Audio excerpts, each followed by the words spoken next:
Uh-oh. There we go. Okay. Mic is working. Let's get the game cast up.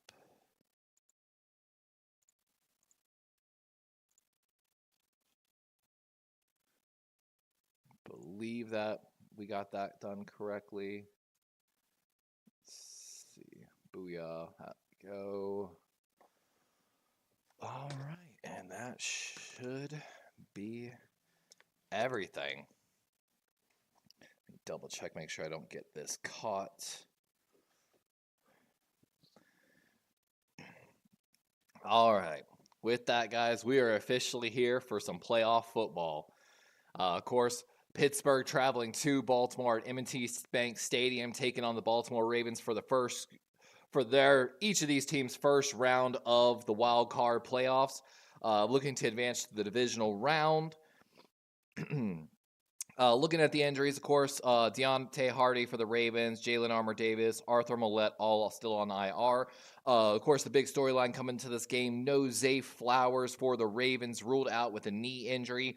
Marcus Williams out, Rasheen Ali out, Nick Samak, and Adisa Isaac, as well as Bo Braid. Looking on the opposite side of the ball here, we've got the Roman Wilson, wide receiver out of Michigan, on IR for the Steelers. Logan Lee, the defensive lineman out of Iowa.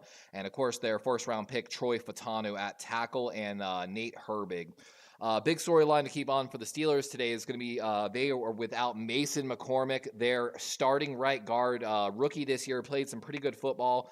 He's not going to be back. Corey Trice Jr., the cornerback, came back from IR but is out for this game, as well as they're missing some depth along the defensive line. So, of course, big storyline for the Ravens is going to be pushing the interior of the pocket, attacking whoever the backup right guard is on this roster, and, seeing if we can push the pocket early up the middle. What up, Joe and David? How y'all doing? And y'all just reminded me I need to get Streamlabs up so I can get betting going.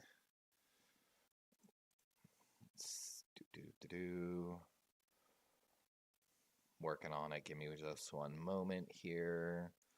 Log in with YouTube. Continue. Yes, I give Streamlabs moderator privileges. Cloudbot. Betting. Betting's open.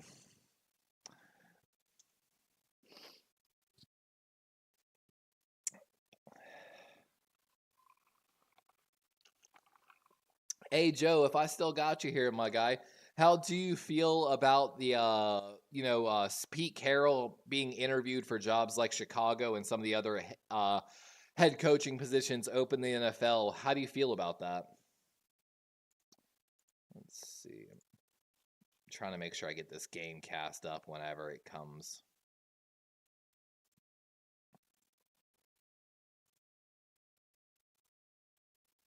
There we go. That looks like it's probably the correct zoom. Of course, Steelers lead the all-time series regular season against the Ravens, 36-26, 3-1 in the postseason. The last matchup in between these two guys came in 2014, where the Ravens won 30-17 in the playoff run. This is their third game since November 17th, so, basically less than 2 months, and we played 3 games against each other. Pittsburgh has not led a game since December 8th, and they've scored less than 17 points in all 4 of their losses on this 4-game lose streak that they were on at the to end the season. Is that Kirk Herbstreit calling the game today on Prime? This should be a pretty decent coverage then, but we'll see about it, right?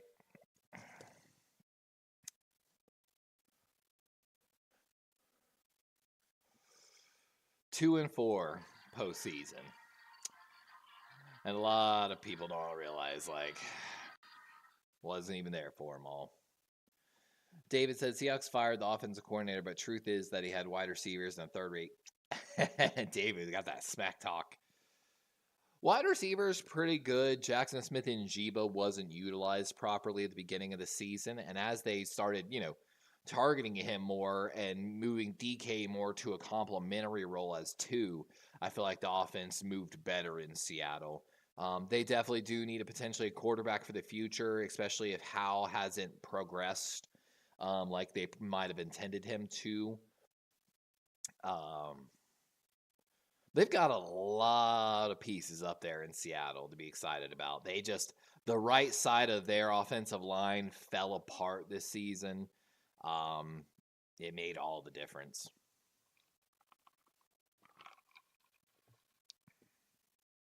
Oh, I think we got a moment of silence and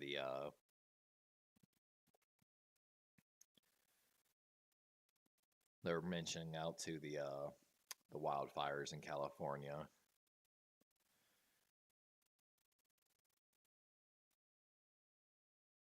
They're going to do a moment of silence.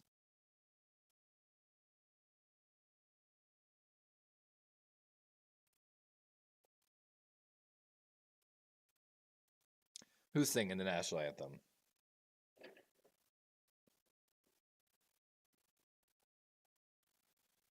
Oh, no clue who this woman is, but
there's the.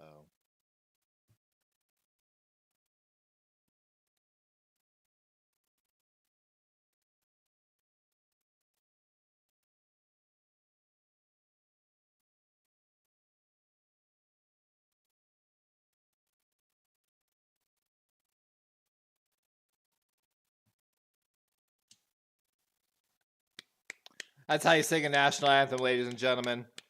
That's a Broadway performer that runs a musical school in Baltimore, I guess. That was very well done.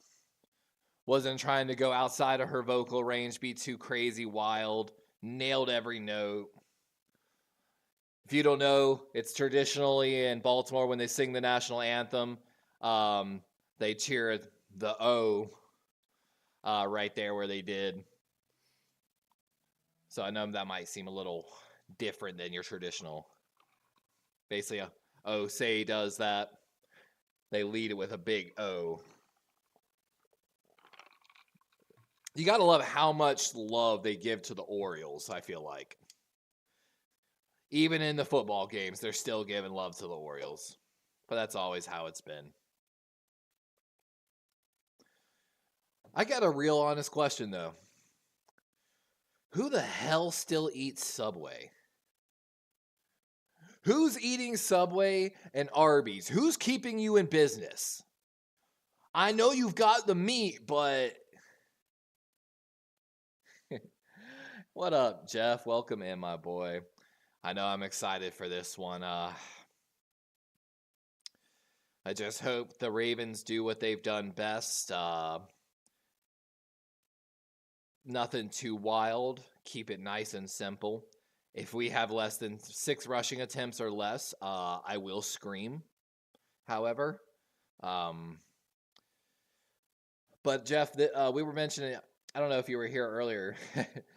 Get Hone Kid coming in with the super chats already. Can we just wave the white flag? Hey, it's way too early to be waving any white flags. That's for sure, my boy. As Ray Lewis once said, put a smile on. It's a 60-minute ball game. And there's quite a bit of football left to play. So, the real story, though, like I said, for the Ravens, with no Mason McCormick in at right guard. Welcome in, John Jay. With no Mason McCormick at right guard for the Steelers, and of course, a little thin at this point, I really would love to see Matabike and Travis Jones collapse the pocket from, that A-B gap kind of. Man, I keep trying to loop this so I don't roll over this shit, but it keeps coming out. That should make it incredibly hard to get off. They run in. Oh, that's right. I was like, why are they running another Subway commercial right now? And then I remembered, I think actually Subway is sponsoring this game. Indeed, my boy Bebop, it is a big game today. Again, Steelers lead the postseason all time 3-1.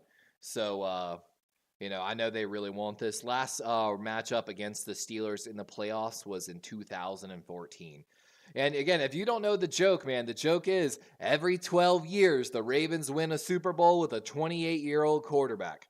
Trent Dilfer, 2001. Joe Flacco, 2013. And hopefully, Lamar Jackson, 2025. Nah, the talk about the playoffs trouble is all made up, my boy. All made up. And Tucker, that was a smart kick. So Tucker went for more of a squib style kick, bouncing midfield, but with strong trajectory, heading for the end zone, a top down spin on it. So it was definitely going to be a touchback, but if one of those players tried to grab that ball, it definitely could have led to a muff. So that's what we like to see. And of course, Ravens will get the ball in the second half. That's huge news. Let me get the Gamecast working here. Perfect. 1st and 10 for the Steelers. Wild card round of football. Ravens bring a little delayed blitz right. Oh, and right off the rip, Freiermuth with a big drop on the left side. That was a quick, short pass, just trying to get your quarterback in rhythm. Your tight end just sliding out to the left side of the formation on the flat and just dropped by the sideline. And like they're talking about there, apparently the big thing is they're trying to get Russ into a flow. So Ravens got to disrupt that. 4-man rush, pass over the middle. Wilson got a man, and I believe that's Washington. Darnell Washington, their 3rd-round pick out of Georgia, and they're going to be just a few inches short. So 3rd and inches. Steelers make a late substitution here. They're still in the huddle, 20 seconds on the play clock. Oh, they pulled out. They've got Justin Fields in for Russell Wilson here. So let's see. Quarterback power probably going right. Let's see if they go with it. It's a handoff up the middle, and they've got the first down. That's Jalen Warren on the carry. And they've been talking about this all week. Will they use a lot of this Justin Fields, not formations, what's the word I'm looking for? Scheme change.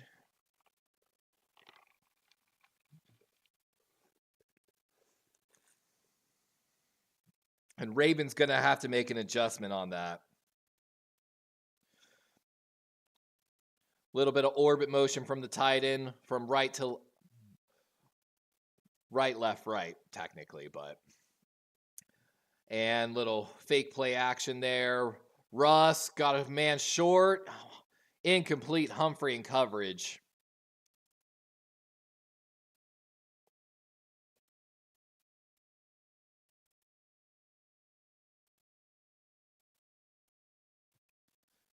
Packages. That's what the word I was looking for earlier. The packages for Justin Fields. I'm already making my notes here for halftime. 2nd and 10, 13:30 here in the first quarter. Ravens got 5 up on the line. Let's see if they bring them all. They do. It's a run up the middle. Najee Harris trying to gain some steam. Darius Washington got him by the ankle and able to stop his momentum. but Najee falling forward smartly gained some extra yards.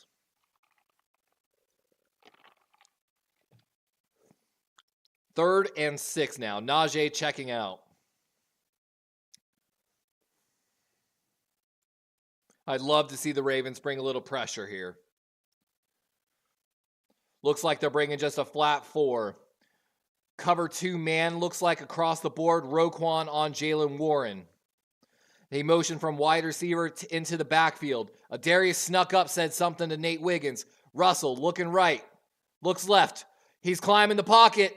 Kyle Van Noy's got him! And he might have gained a yard or two, but not the first down. And that's going to bring up, looks like a 4th and 4 with 12:30 on the clock. Punt team coming on for the Steelers.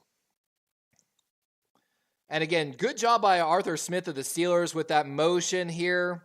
This was cover 2 man. Roquan had to cover their halfback out at wide. I know the Steelers are taking note of that, and the Ravens need to be a little aware of that play later. They're definitely going to take a shot with Jalen Warren up go against the linebacker. Excuse me. What up, Pterodome, my boy? I hope you're doing well. Oh, no, we've got a muff punt by the Ravens. And, almost a face mask. And, that's Sims. And get him out. Get him out. Get him out. Where's my boy Tylen? Why is Tylen not returning punts right now? Are you serious right now? Hit him in the face mask. That was way too close. Get him out. Get him out. Sims, punt returner. Get him out after the muff. Sorry. It's playoff football. There ain't no time for that. Tylen Wallace, in my opinion, is a Pro Bowl level returner. I know he's probably going to be used more in the passing game with Zay Flowers not being here today. But also we've got Devontae Walker. I'm really... we're gonna rub the lucky ball here. I predicted at the beginning of this season that I felt that Devontae Walker had sneaky potential to be almost Torrey Smith-esque like. Of course, with injuries and some other things, he really didn't get any opportunities earlier in the season. But he's active for today's game, especially with Zay Flowers being out. And I'm just hoping. I'm messing with my game cast here, so apologies. I'm what they do. Call is I'm editing my I'm transforming the edit. Editing my transform. Oh, no, I was going wrong way there. I want to crop my left side. I'm gonna uncrop it just a little. Perfect. And slim it, drop it. Beautiful. Sorry guys, was just working that out. But yeah, exactly. It's time. Ain't no mistakes in this game time right now, Pterodome. I feel you on that. Ooh, get owned, kid. And get owned, kid, dude. I feel bad for your Steelers. I really do. I've constantly, everyone knows me. I say it constantly. And what up, Kenny, by the way? Iron sharpens iron. When the Steelers are playing their best football, the Ravens play their best football. I'm a true believer in that. And whoever wins our division should go on to win the Super Bowl. I think that's, again, when everyone's playing their best. And I've said it for years that y'all just needed a quarterback. And Pickett really wasn't the guy. It was clear after year one he wasn't. I would have traded him for a third. And that was a missed face mask call by the refs there. So should have been a face mask and given the Ravens 15, but that happens all the time. Handoff, Henry going left, cuts back right, and looks like maybe about 3 yards on the play, just trying to give the Ravens some breathing room. Real highlight of this season has been Rosengarten taking over the right tackle and just playing outstanding for the Ravens. Definitely giving us a lot of faith. I hope Voorhees develops more for next year. Weber says Bateman is going to go wild tonight, mostly in the second half. I really hope so, man. I truly hope so.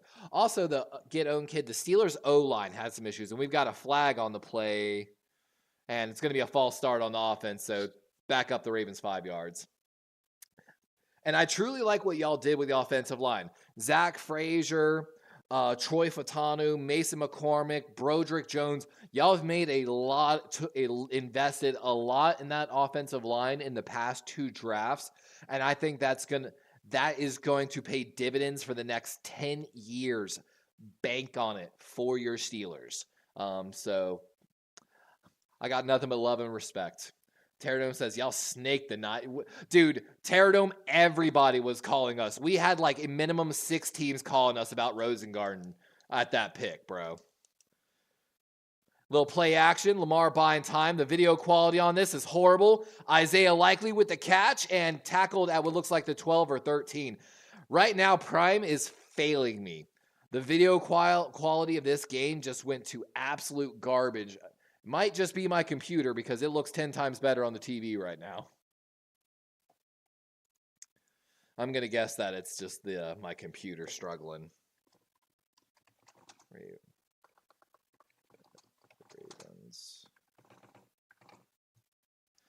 3rd and 2. Trips right. Andrews the lone tight end left in line on the formation. And Lamar's going to keep it. He's got a one-on-one matchup. Makes a man miss and tackled, but not till after the first down. And the Ravens have breathing room. 10-25 here in the first. I watch this on the other TV here. And TJ Watt and that's Alex Highsmith is the one that crashes down on the running back. And Lamar makes a great read on this, keeping the ball. Credit to TJ Watt. TJ Watt came from the right side of the Steelers formation all the way back to the left. It actually was right there on Lamar. Is that Sims in at wide receiver right now? WTF. Little play action here. Lamar climbing the pocket, and he's maybe a gain of 1. So basically a sack, but Lamar's going to gain a yard on it. What up, man? I got to figure out how to get this video quality better. It's one of those ones, if I drop the frames that I'm pushing out 5,000 kilobytes a second. So I'm pushing out like 5K. I should probably drop that, and it would probably help a little bit. But it's also a difference between inload and upload. Or download and upload. Lamar going to keep going right this time. Slides. And just a yard short. So here, 3rd and 1 for the Ravens.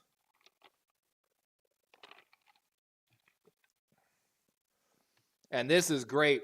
This is really good playoff football. The Ravens are doing things that are going to force the Niners to adjust. TJ Watt chased down Justice Hill on that. My God, this is so bad to see on my PC right now. Like, I really don't know how to increase it or make it better. I'm going to close my Streamlabs tab and see if that helps. Can I?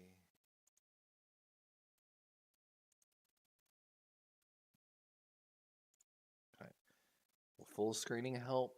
God, it's such a difference. Like, it's almost unseeable on my screen, but my other TV. And Lamar going to keep it again. This is 5 quarterback runs in a row from Lamar, and that's kind of a late hit on the side. Ball comes out, and Lamar almost seemed like something felt weird there, and that's Patrick Queen, and Ravens are letting Patrick Queen know. God, I wish I had my TV up over here now. Like you see how bad that is? Like, compared to that, maybe if I refresh it, maybe it'll. I can't lower my stream rate till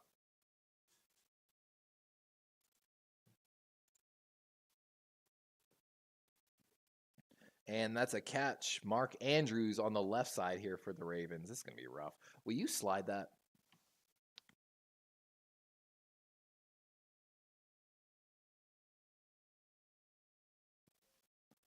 Apologies, guys. I'm trying to get the game back up here.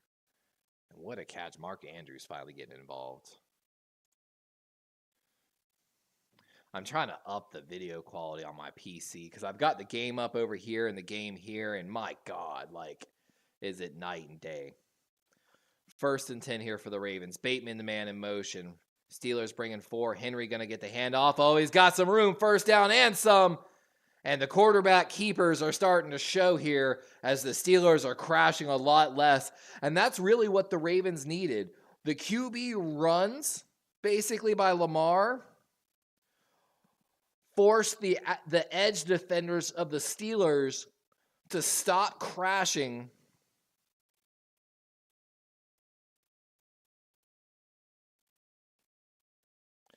And because they're not crashing as hard, J.J. Watt's not getting there possibly to stop that inside run as he might normally do. And we've got a little trickery here as Lamar's a wide receiver motion. Henry, Wildcat, he's open. 20 stiff arm, 15, and tackled at the 10 as we had a little Wildcat trickery by the Ravens. And with 6 minutes left, the Ravens are in the red zone.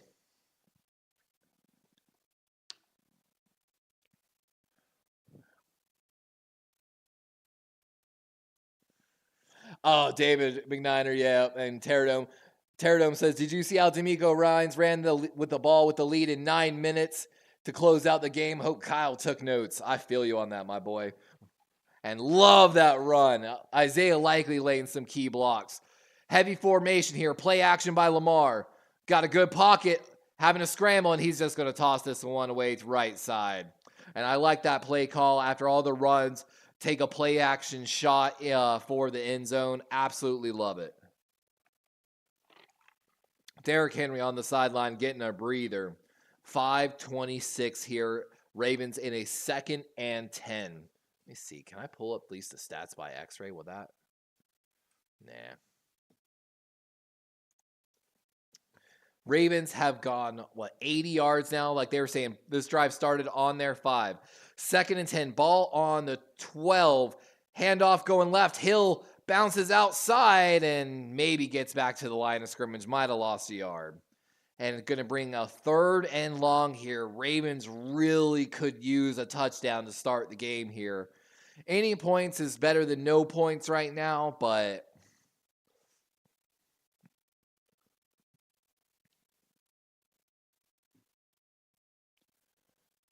oh, I know, Bebop. That stiff arm was nasty. 3rd and 13, so lost more than just a few yards there. Lamar, great pocket all day, going over the middle. Got a man, it's Bateman! And the Ravens are on the board first.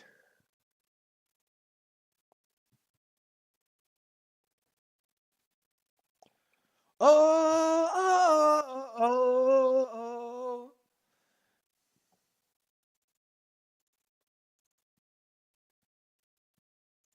And barring the PAT, it's a 7-0 leader.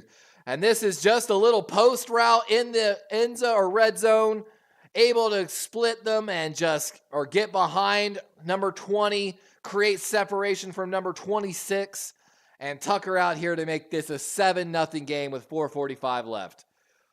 Justin Automatic Tucker is good.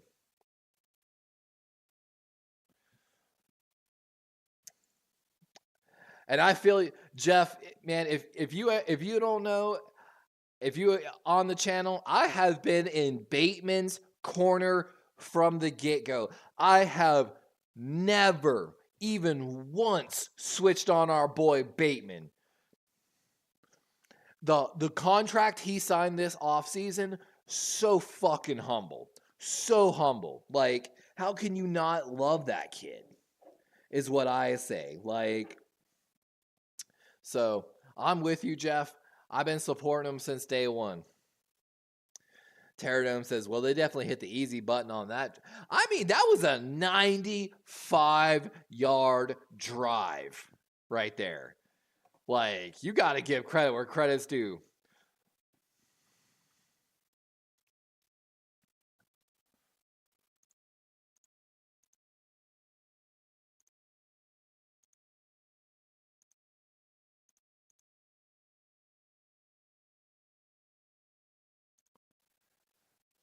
Yeah, Lamar Jackson, 31 passing yards, 1 touchdown. Derrick Henry, 3 runs for 49 yards. Let's see. I love that, though. What up, ES? Amazon has the next gen stats. So, like, case in point, I could tell you right now, technically, the time to throw for Russell Wilson has been 2.46 seconds so far. Lamar Jackson, 3.38. Russell Wilson, technically leading yards after contact for the Steelers right now, 10.2. Derrick Henry, though, 12.8. Pat Fryermuth, yards of separation, 5.545. Isaiah Likely, 3.68. It's actually super cool, these stats that it gives. I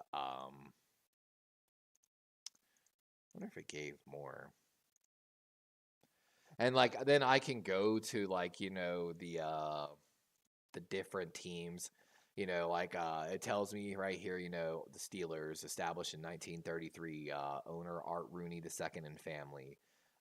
They've 5 or 6 Super Bowls, 74, 75, 78, 79, 05, and 08. Their mascot's name is Steely McBean, and their stadium is the Acrisure Stadium, seats 68,400. Like, I actually really love all the information that Amazon Next Gen Stats gives me. Like, can't even lie to you.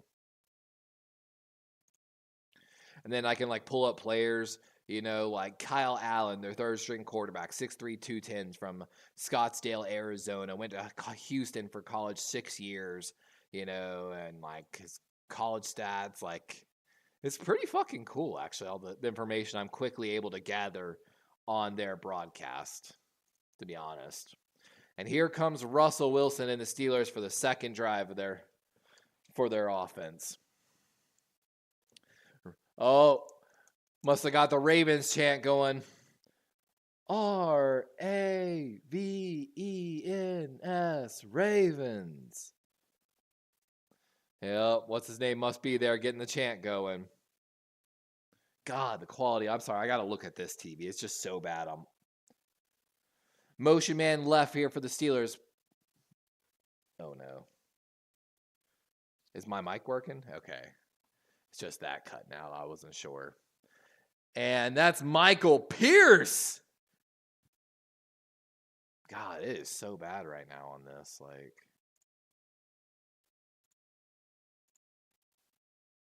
I legit might have to. And it's going to be a little flea flicker. And Russell has to pull the ball back in, and he's going to eat a sack as he almost takes a huge hit.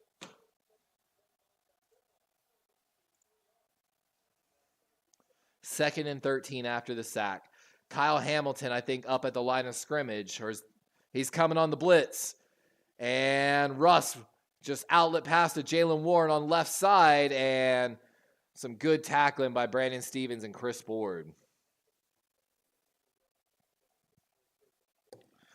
Third and long for the Steelers.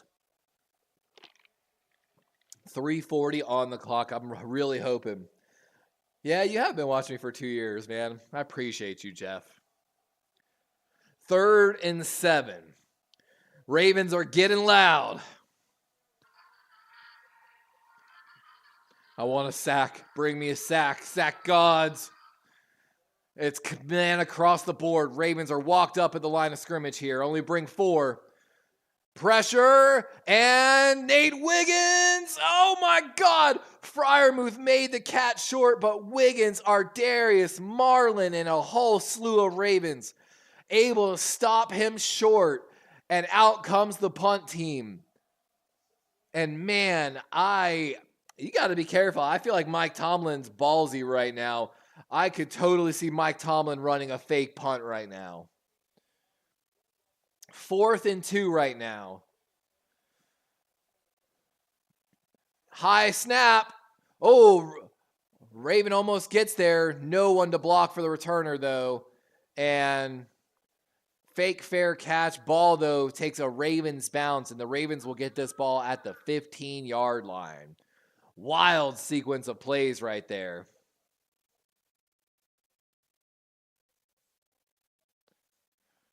No smut on. Don't let anybody put smut up on your name.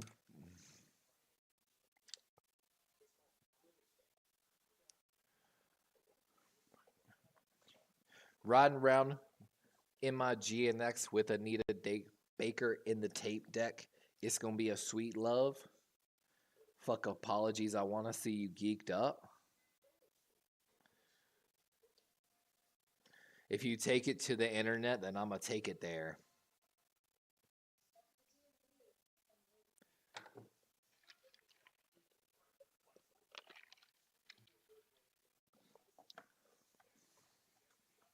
Oh, love that album, honestly. I've been listening to there's like 4 songs. Of course, Squabble Up, TV Off, Whacked Out Murals, and then, oh my God, what's the other one I've been listening to a lot? Oh my God, it's going to drive me nuts now. Been loving that album, though. Man, I really wish I had this TV over here. And I can't edit my output rate without, sadly.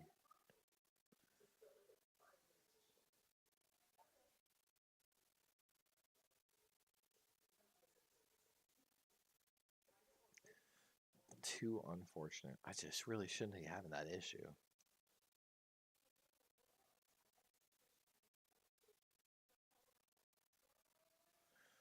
Wonder if I make my preview smaller, or if I disable the preview, maybe less stress on the GPU.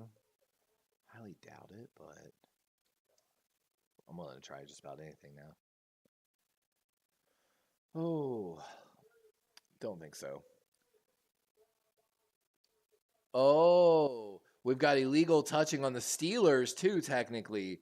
So that's actually going to give the Ravens even more yards on the return. So flock up, my boy. Brings it out to the 20 officially. So first drive, they went 95 yards. Let's see if they can do it consecutively. That's the second longest drive, by the way, touchdown drive in the team's postseason history. The longest one, 99 yards in 2001. So in that Super Bowl run in 2001, basically. Handoff up the middle. Henry, and only maybe a yard here.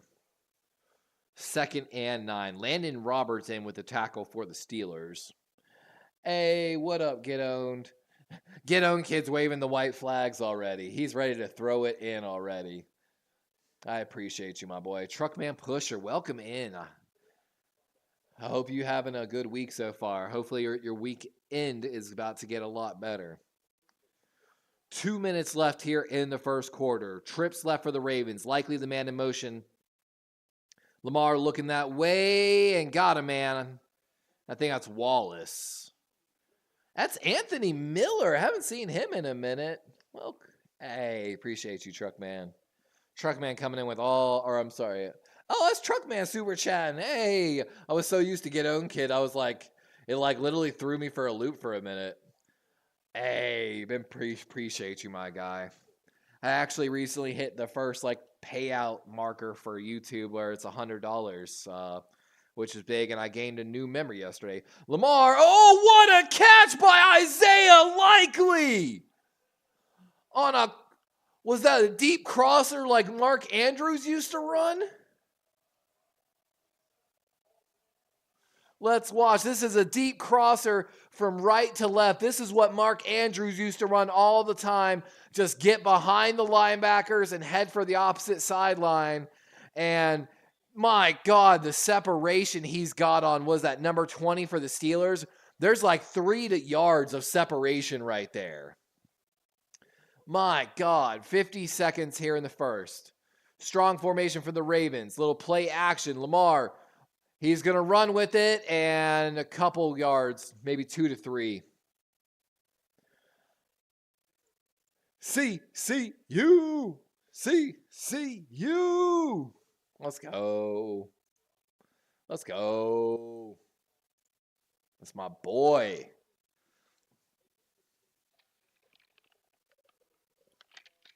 And I'm having to watch the game on another TV because the video quality on my computer is so garbage right now. It's so pixelated.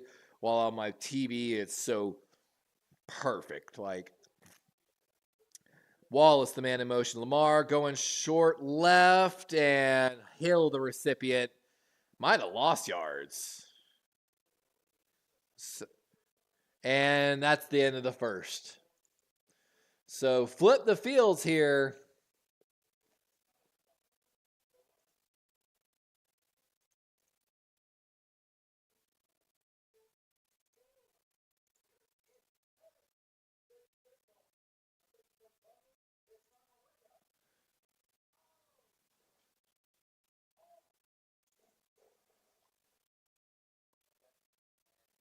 I thought I had a Devontae Walker.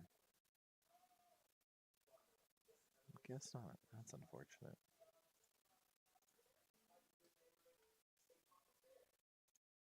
Let's see. Spell check. I feel you, my go. Yo, Herbert is... And they brought Harbaugh there to unlock him, basically.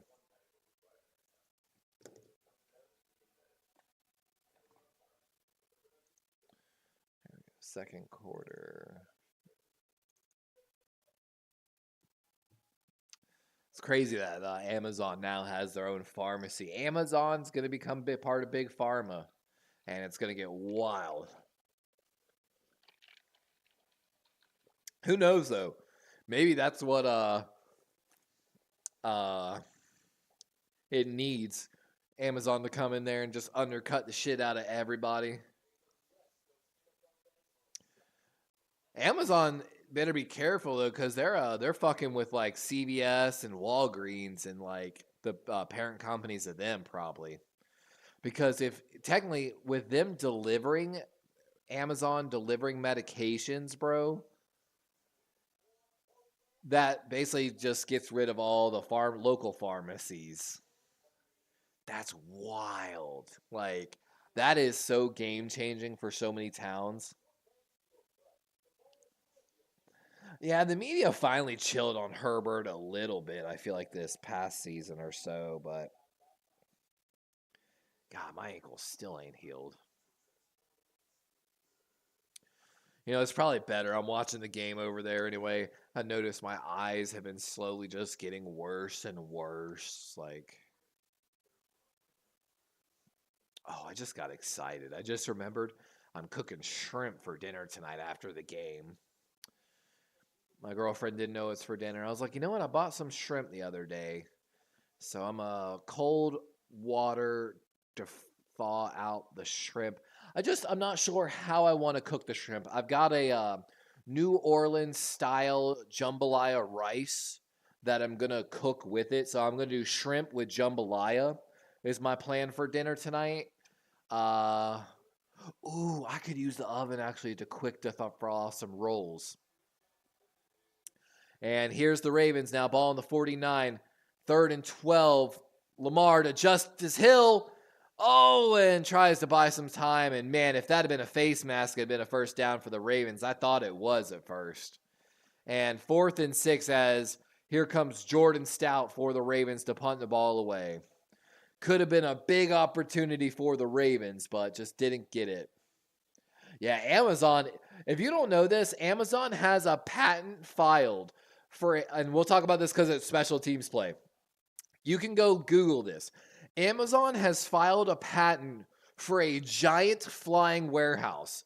So the idea is that the giant flying warehouse would fly around the outside of giant major cities like in LA. And then the drones would then subsequently be able to access the flying warehouse that then moved around the city to help with the needs throughout the day. So it would just be tons of drones going out of a giant drone basically in the sky. And then that way they also wouldn't have to pay rent on like the actual ground or deal with traffic from one location.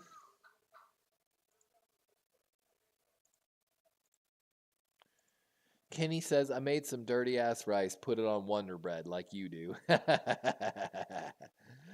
I'm sorry, Streamlabs be yelling at you. I've got Streamlabs on the minimum settings, like wild. And there they're showing the Ravens defense since week 11 to turn around. They're first in yards per play allowed, first in success rate, first in touchdown drives allowed, and it's because they moved Kyle Hamilton, the deep safety, and basically started fixing this defense from back to front. And back to front's the way to build it. 1st and 10 here for the Ravens. I'm sorry, for the Steelers. My apologies. Ball on the 20. Handoff up the middle. That's Najee, I believe. And pretty solid run. Looks like about 4 yards they're going to give him, maybe 5. 13:55 in the second. David McNider says, fly in the warehouse. Amazon Skynet from Terminator. No, that's ChatGPT when it takes over all of their stuff. 2nd and 5. Steelers playing a lot of tight, strong formations here. But that's what they like to do and then run a lot of play action. We've seen less play action today. There's Najee again, and this time, maybe about a 3-yard gain. So 3rd and short. Ravens going to have an opportunity. Oh, I got a fun one for you. Oh, I feel you, Truckman. We need a interception. I got a... Jeff, you know what's funny? What I think the drones are in New Jersey is actually the government doing radiation scanning, basically, from someone that I know that may know. It's basically they're either... Oh, and he's short. He is inches short. And the ref's going to mark him inches short. It's going to be 4th and like an inch. But it's either that they have knowledge that they think someone snuck in a dirty bomb, or they have intel that they think it's going to be attempted soon, and that what they're doing is running drones and basically doing small controlled style tests of it. If you know, you know. But I got a fun one for you. Oh, he's down just a little short, and they're going to punt it. And I know Steeler fans might not like the decision to punt there. And Ravens not going to return this one. Smart decision not to return. I think it's on the 15. So the British, like 20 years ago, when we first started thinking about drones, they came up with an ingenious plan. So they designed a cruiser style build, like size build, maybe destroyer.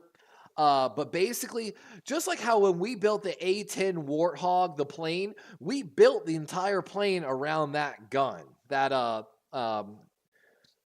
I'm sorry, I totally forgot space on the gun. But we basically built the A-10 Warthog around the gun on it.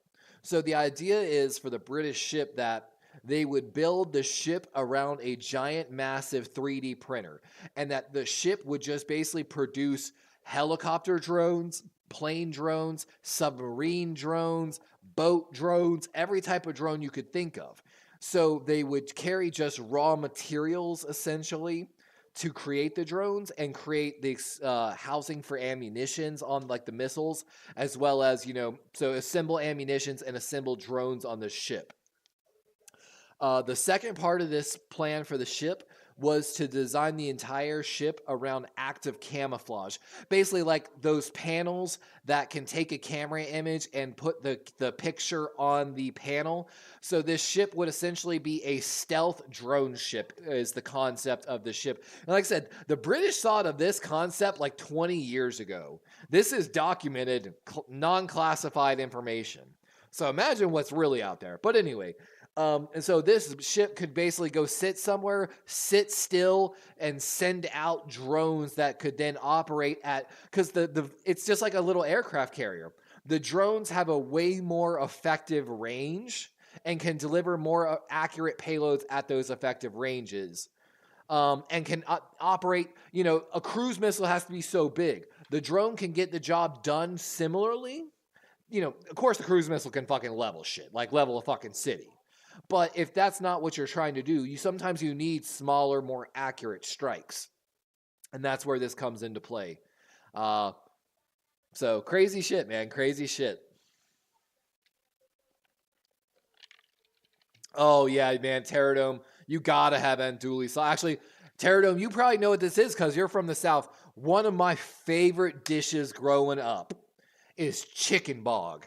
We have a thing in South Carolina called the Bog Off, where it's a chicken bog competition.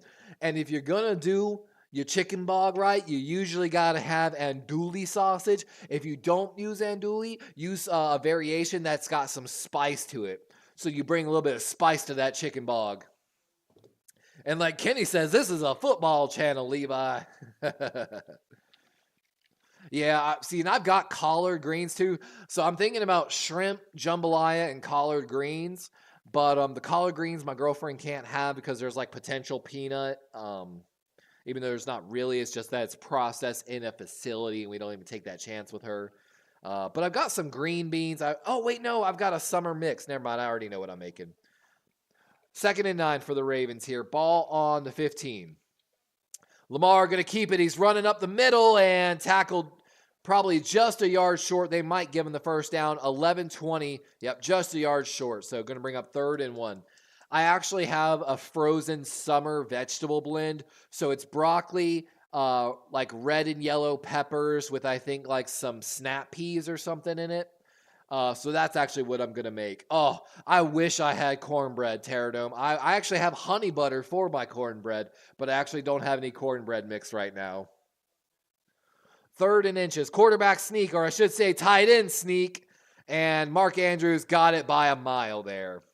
First down, Ravens. As they're having to just slowly take all the Ravens up from the pile. 5 Ravens at the bottom of that pile. That's how you know they executed correctly. Yeah, I'm telling you, if you like collard and turnip greens and the green beans, there's a brand they sell at Walmart called Glory. But you got to make sure that it's the Southern style. That's the style they put bacon fat in, like real collards and like green beans and all that should. And I'm telling you, it is we got a big run up the middle by Henry, and that's 9 yards. 2nd and 1. But they put like bacon fat and a bunch of other seasonings. It's Southern style seasoned collard greens, turnip greens, and green beans. If it's the green beans and potatoes don't get that shit, it's nasty. It's bland and nasty as fuck. But if you get the Southern seasoned ones, those 3 specifically, they're the only shit I pull out of a can and I don't have to add any seasoning to at all. Like, 2nd and 2, Justice Hill. Oh, no, Lamar's going to keep it. They're trying to strip it, and he gained a yard, so 3rd and 1. I want your cornbread. Movie life. Don't give him your cornbread. That's your cornbread. Y'all fucking hilarious. You know what, David, though? David McNiner has a very real point. Grocery shopping for one person is actually pretty hard. You have to be super disciplined with eating leftovers. And what you have to do is you have to always buy your meat. And then you have to, whenever you get home from the grocery store, break down your meat and separate it into smaller portions is what you have to do. But damn, you buy 5-pack of chicken, 5-pack of chicken breasts, for like $7-10. And that's damn 2 weeks worth of chicken for you, basically. If you split up over 2 weeks, have a little chicken, little ground beef, little pork, add some fish in there and shit. Like, one trip to the grocery store can last you 3 months on your meat, basically, if you break it down proper. You can't have my cornbread. It's going to be some ramifications and repercussions if you mess with my cornbread. It's not cornbread, it's cornbread. Henry up the middle and a couple yards on that. Long run, but short gain. How would you know? And if y'all don't know, too, I do all the cooking in our household. Me and my girlfriend, we have been together for 8 years. God bless her. The only reason we're not actually, married is because I'm too poor to afford the ring she deserves. But I have done all the cooking in our relationship for 8 years straight, basically. I am the Iron Chef, the Master Chef. It is Hell's Kitchen in my kitchen. And they're saying false start on the offense. Ravens want a encroachment, but it's on Ronnie Stanley. So back up the Ravens 5 yards here.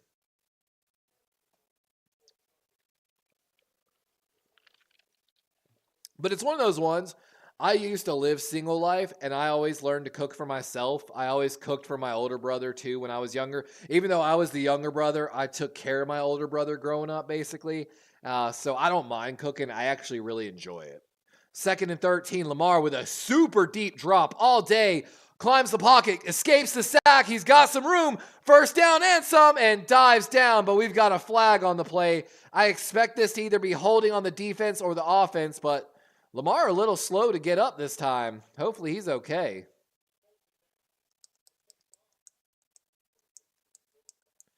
He's grabbing his lower back, and I hope he's all right. And we've got defensive holding on the Steelers, so 5-yard first down, but Ravens got more on the run, so they'll decline. And that's on Joey Porter Jr. Kenny says, David has an OnlyFans. It's a live stream of his crazy life in Utah. Yeah, they're over there with Snowmageddon. Oh, Lamar took a knee to his lower left back right there as one of the Steelers went over.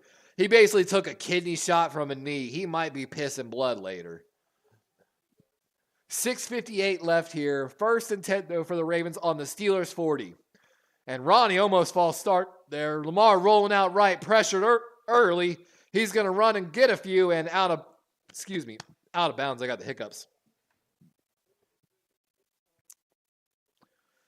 That's smart of Lamar just to keep running. He didn't want to take any type of shot, and he grabs a new towel there from the sideline, dry his hands off. I hate to say it, knock on wood, that's probably a sign he's about to throw the ball here on this next play. Yeah, my girlfriend's favorite dish I cook is I like to make her a goat cheese chicken. I take the chicken up, butterfly it basically. I stuff it with goat cheese, maybe sometimes like spinach, peppers, or whatever.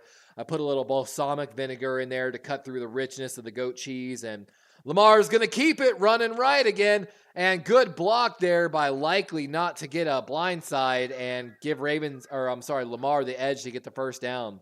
And with 6 minutes, the Ravens have another fresh set of downs here.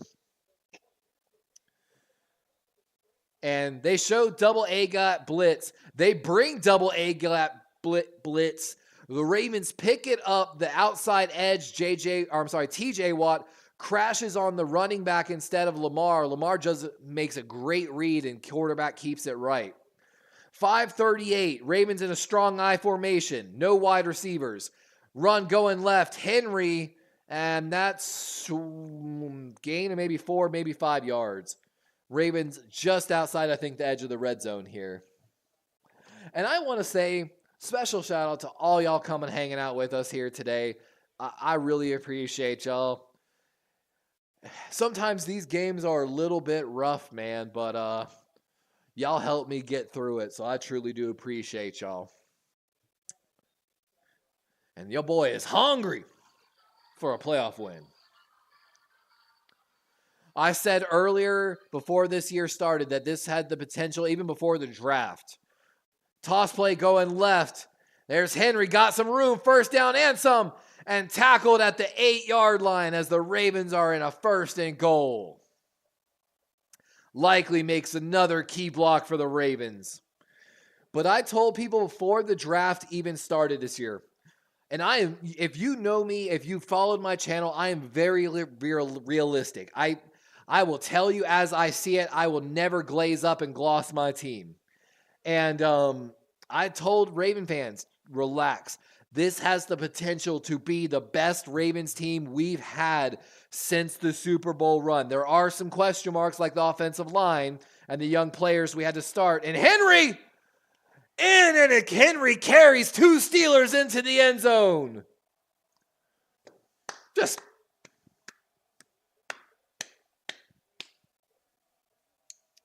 a 13-play, 85-yard drive by the Ravens. 7:56 taken off the clock.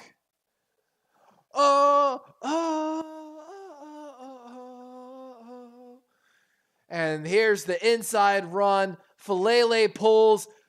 Great block by Falele, Stanley, Ricard, just everyone on the Ravens line. And barring this PAT by Tucker, it's a 14-0 ball game. Ravens coming out here showing they're ready for playoff football. Todd Monken is putting together an absolute dominant play call, or I'm sorry, not play call, game plan right now. If the quarterback runs have been designed and talked about, and they've studied that, the ends crash super hard always on the Steelers, the Ravens have done everything correctly. Like, hey, Steve-O, no disrespect to your boy Kittle, man. I talked about it, I think it was on Wednesday on the Corey Davis show with David McNiner. I was talking about actually Kittle made PFF's team, all pro team, where they basically select one from every position or whatever, one starter. Even though Kittle, didn't have I think he just got over 1,000 yards, and didn't have as many yards and catches as some of the other tight ends and players. He got his production done on a lot less looks. He was super effective and super productive when he got the ball. So the Niners, like I said, no disrespect to your boy Kittle. What up, Sentinel? How you doing today, my boy? And, of course, we're sipping on some Crown and Coke as always. We got the Missions Barbecue, which was started actually in Baltimore, the Hometown Heroes Cup. Our hometown heroes, you're our family, friends, and neighbors. You're the police officers, firefighters, first responders, EMS personnel, and teachers. You're the ones running in as others run out. Your unselfish courage and proud patriotism are reminders of what makes our country great. Our community honors and thanks you for the risks you take and the lives you save in and out of uniform. You will always be our hometown heroes. Cheers.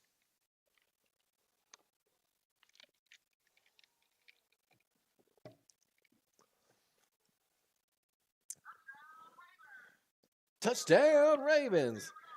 Why do you hate the Chargers so much, Sentinel? Yeah, I know, Jeff. That's two. The Ravens have had 3 chances on the offense.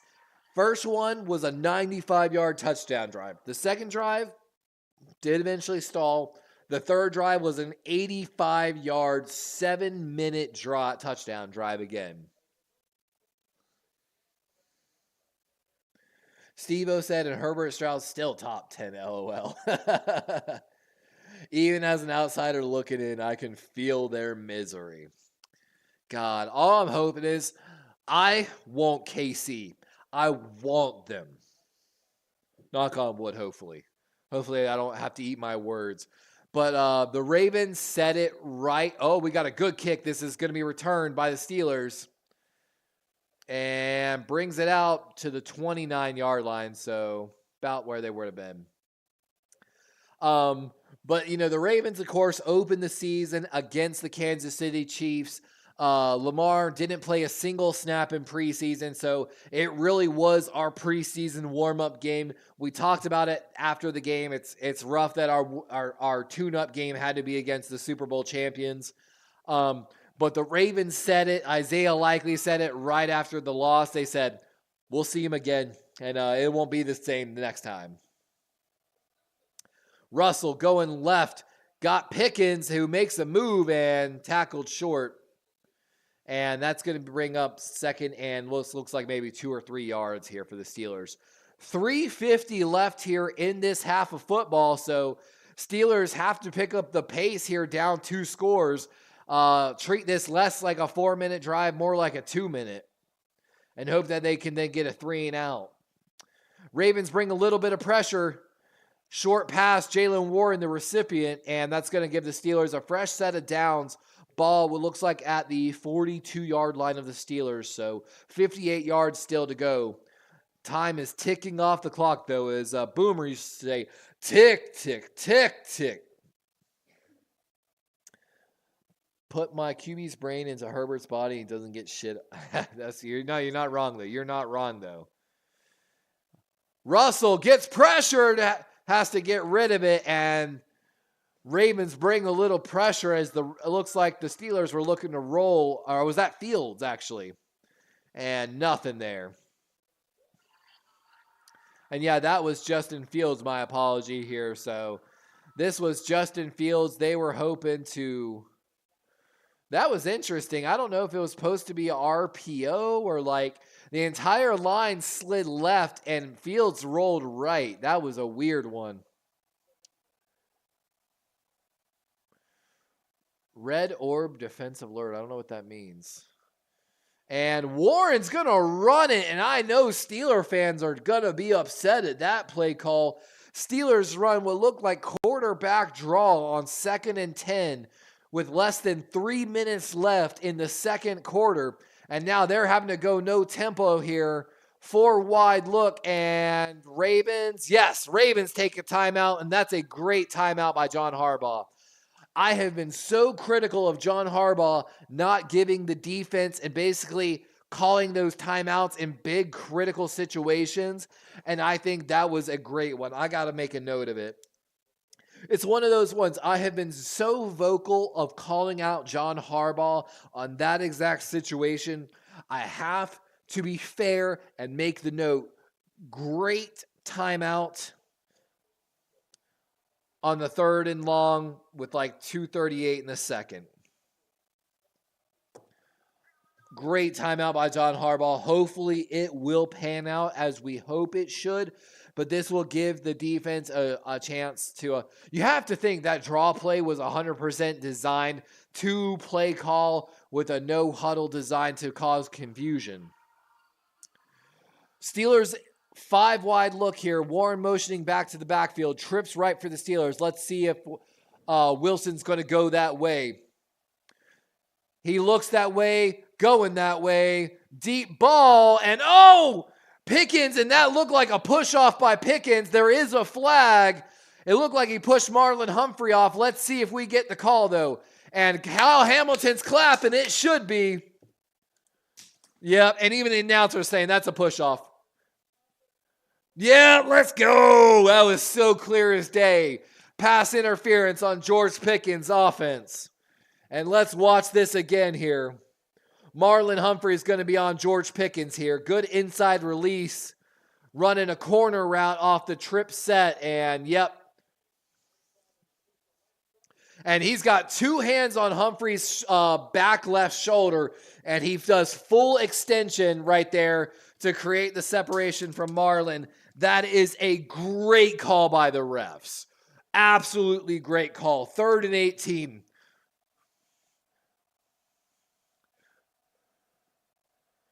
Ravens could end up with great field position if they're able to make a play.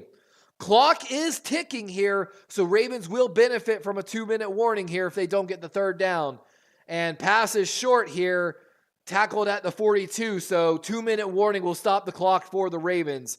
No reason to use a timeout, so with the punt team coming out for the Steelers, the Ravens will get the ball with 2 minutes left and 2 timeouts. A chance to extend this to a 3-score game with a field goal even. It would be absolutely huge. All right, before this halftime, I'm going to go refill my beverage. You know, I hate to be that person. Just in case we get a raid at halftime, I want to be here for it. So, you know, I'm going to go get that drink.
Oh, I'm back.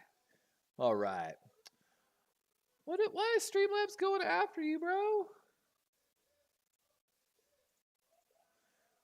Let's see.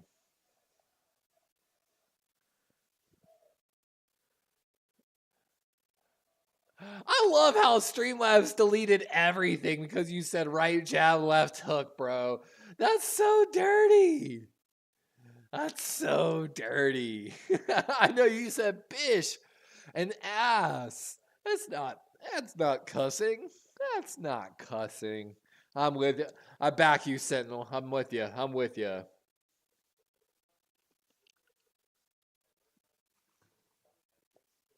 Too funny. Let's see here. Oh, God, I'm so hungry. All right, Ravens, let's wrap this up and run this clock out in the second half.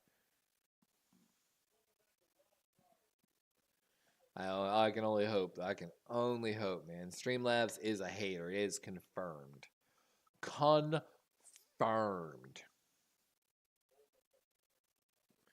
And here's the punter here for the Steelers. Let's see if the Ravens can get some kind of good return. I believe Sims, the man back deep to return. He's going to call for the fair catch and at the 10-yard line. Hey, what up, get going, kid? GG, this game is over. I'm going to cry myself to sleep. It's never over, man. It's never over, bro. There's way too much football. You got to have faith. You know what, though, Gidone?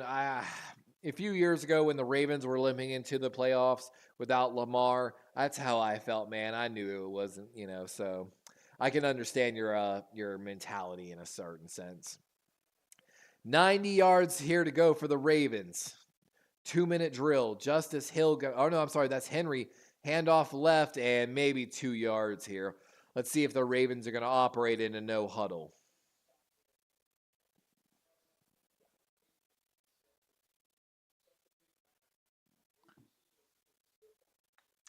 And Ravens don't really seem to be in any type of a hurry right now. They're huddling up, and 20-plus seconds has ticked off the clock here. I'm not particularly happy with the time management here, but I know they are up by 2 scores, so shouldn't be too picky. Sims seeing a lot of playing time here today, and there's Henry running left, and it kind of looks like the Ravens are content with taking this lead into halftime, it would look like.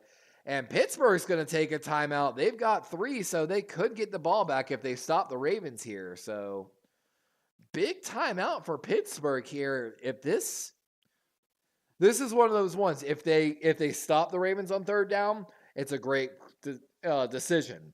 But if they don't stop the Ravens, they just encourage the Ravens to go kick a field goal. Which, honestly, I would very much love the Ravens to kick a field goal right now. But, of course, they are probably running a lot of pass counters. So, it's not a terrible idea. Just don't get too greedy. You've got a 2-score lead going to halftime. No reason to possibly commit a turnover with and cut your score lead from a 1-score to a 2-score, essentially. Sentinel says, I literally think all the picks I sent this week to you, David, are going to be wrong. Jeff says, save the drive for the second half start. You're not wrong on that, though. But, Jeff, wouldn't it be nice to go get a field goal right now, get the ball back to start the second half, and go score a touchdown, and have a literally 4-score lead to start the second half, basically, instead of a 2 or maybe 3? I guess actually, with a field goal and 3 touchdowns, if they went for a PAT on every touchdown, like assuming they had 0 to start, it still actually would be a 3-score game even with a field goal. But I would much rather have to force them to go for a PAT every single time and get it. So I'd love a field goal right now. Dude, why does Taco Bell sound so good right now, actually? Probably because I'm just starving.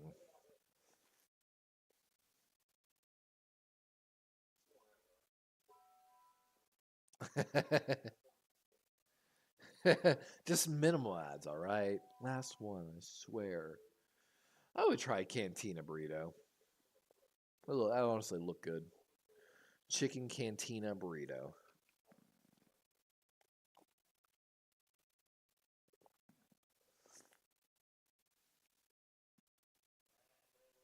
And there's Tony Gonzalez. Is that Joe Thomas, Ryan Fitzpatrick, and Richard Sherman?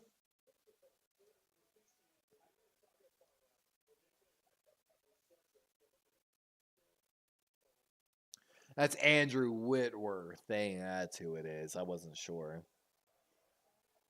And like you said, Jeff, as long as nothing stupid happens here.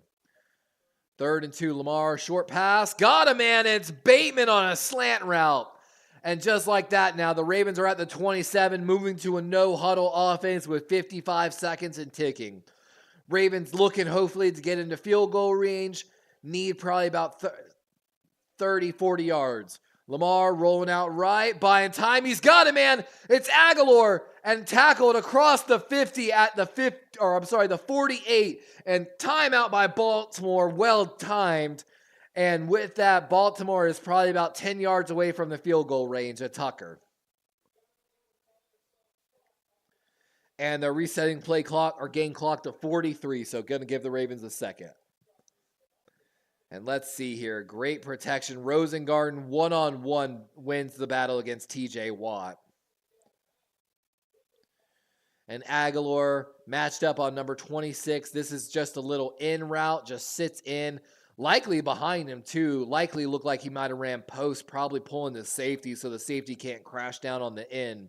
So you run the end behind the linebackers in front of the safety, use the post basically to occupy the safety as well, and then run it in. And then technically, if the end catches it, the post can then be the first lead blocker in a certain sense as well. So that was a very interesting one to watch.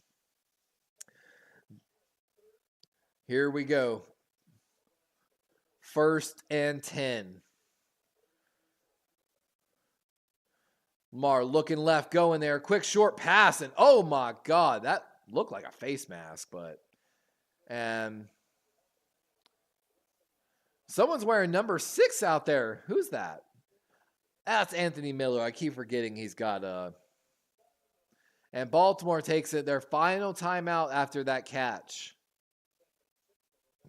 Excuse me. 2nd and 6. Steelers were definitely sitting on the short out routes there on those. That was a little dangerous. You got to give credit. Porter Jr. on that play on the catch by Anthony Miller was like right there, basically trying to rip the ball out and force fumble intercept almost, simultaneous in a sense, and rip that ball from Anthony Miller. But all the credit to Anthony Miller. Anthony Miller's taking advantage of every snap he's getting, and he fought and ripped that ball out of Porter's hands. So love to see that aggression. I'm guessing we're about to see some runs here. This is probably going to be a option run. Henry keep or Lamar can keep. Basically, you're looking to gain a couple yards, run up, knee this ball, maybe do a quick snap where you quarterback scramble and just get in the center of the field. 37 seconds. Trips left. Lamar looked in that way. Moves across to the middle of the field on his reads. Got him, man. Mark Andrews he's heading for the sideline. And he's out of bounds out about the 21-yard line. So Ravens just outside the red zone. And they really shouldn't have used that timeout after the catch by Anthony Miller, but whatever. And 28 seconds here as the Ravens are just outside the red zone. If you're Todd Monken, this is where you just take a couple shots at the end zone. Absolutely, yeah. Like they just said, or whoever Curb Street just said, you take a couple shots at the end zone here. Officially ruled out, looks like at the 24-yard line. So Lamar, good pocket, going over the middle. Got a man that's like, oh, what a stiff arm by Likely. And down at the 5, knee, spike. I'm sorry, spike. 15 seconds. Ravens looking to spike. And with 11 seconds, Ravens are on the 5-yard line with a spike as the tight ends continue to excel. My man Isaiah Likely from CCU getting it done. And like Jeff Weber saying, are we about to see Bateman's second touchdown catch?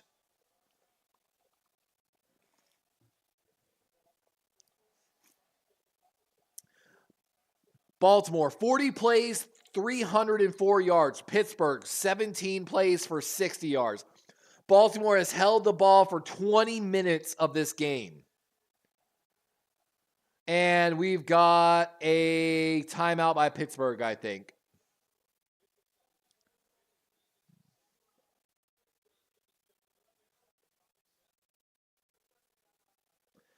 And they might have called that because the Steelers player was just jumping. That's so wild. Like they're saying, the Baltimore Ravens have put up 304 yards in a single half of this football game right now. That is absolutely wild. Lamar, 12 of 14 for 139 yards, 1 touchdown. Derrick Henry, 13 rushes for 100 yards and a touchdown. This is what I expected out of the Ravens all year. And I told y'all all year, I don't care, man. As long as we get to the playoffs and Monken's got a plan for the playoffs. And it looks like the Ravens came into this game with a concrete plan. And they are executing today at M&T Bank. Nothing but love today for everything going on Ravens. Actually, I do have a critique about a punt or a kickoff, but whatever. 2nd and goal, 11 seconds here. Bateman in motion. Lamar looking that way, buying time, scrambling, gets the ball off the hill, and he's going to walk in as Justice Hill escapes from the linebacker.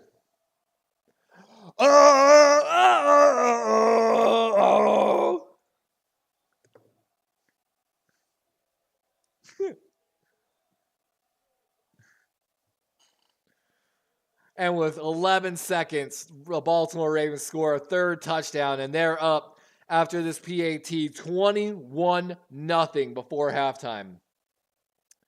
Niners says this is enough for 2 shots in zone, and they got it done, bro. 3 touchdowns and 300 yards of offense by the Ravens here in the first half. 20 minutes out of the possible, more than 20 minutes out of the possible 30 minutes of possession. That's insane. And as the MVP chants rain down on Lamar, the Ravens offense is headed to the locker room. Lamar said, hold on, guys. I got to go take a shit. I'll be back. Because I'm shitting on these Steelers. I'm kidding. I'm so sorry. I had to make the joke. It was just there. It was just there, you know? And for those that don't know, the Ravens do get the ball back to start the second half.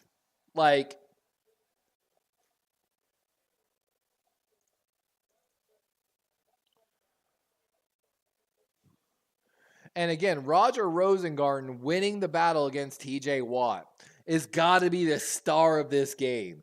The absolute star.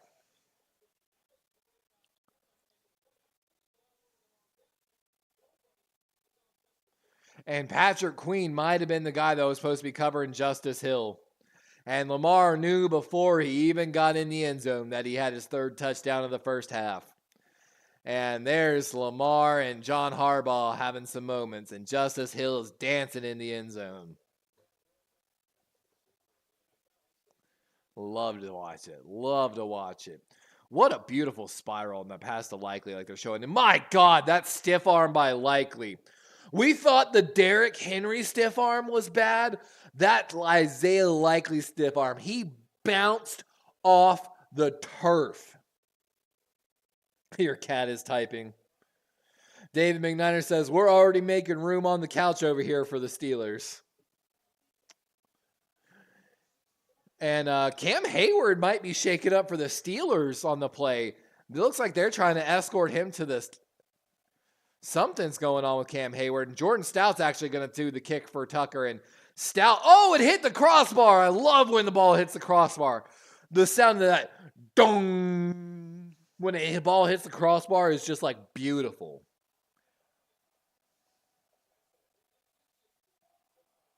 AVENS Ravens.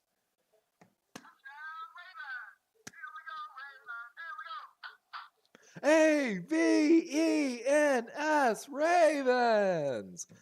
And with that, the Steelers are going to spike the ball. And we've got halftime, ladies and gentlemen. I mean, what is there to even talk about? Normally at halftime, I spend time talking about the adjustments that the Ravens need to make.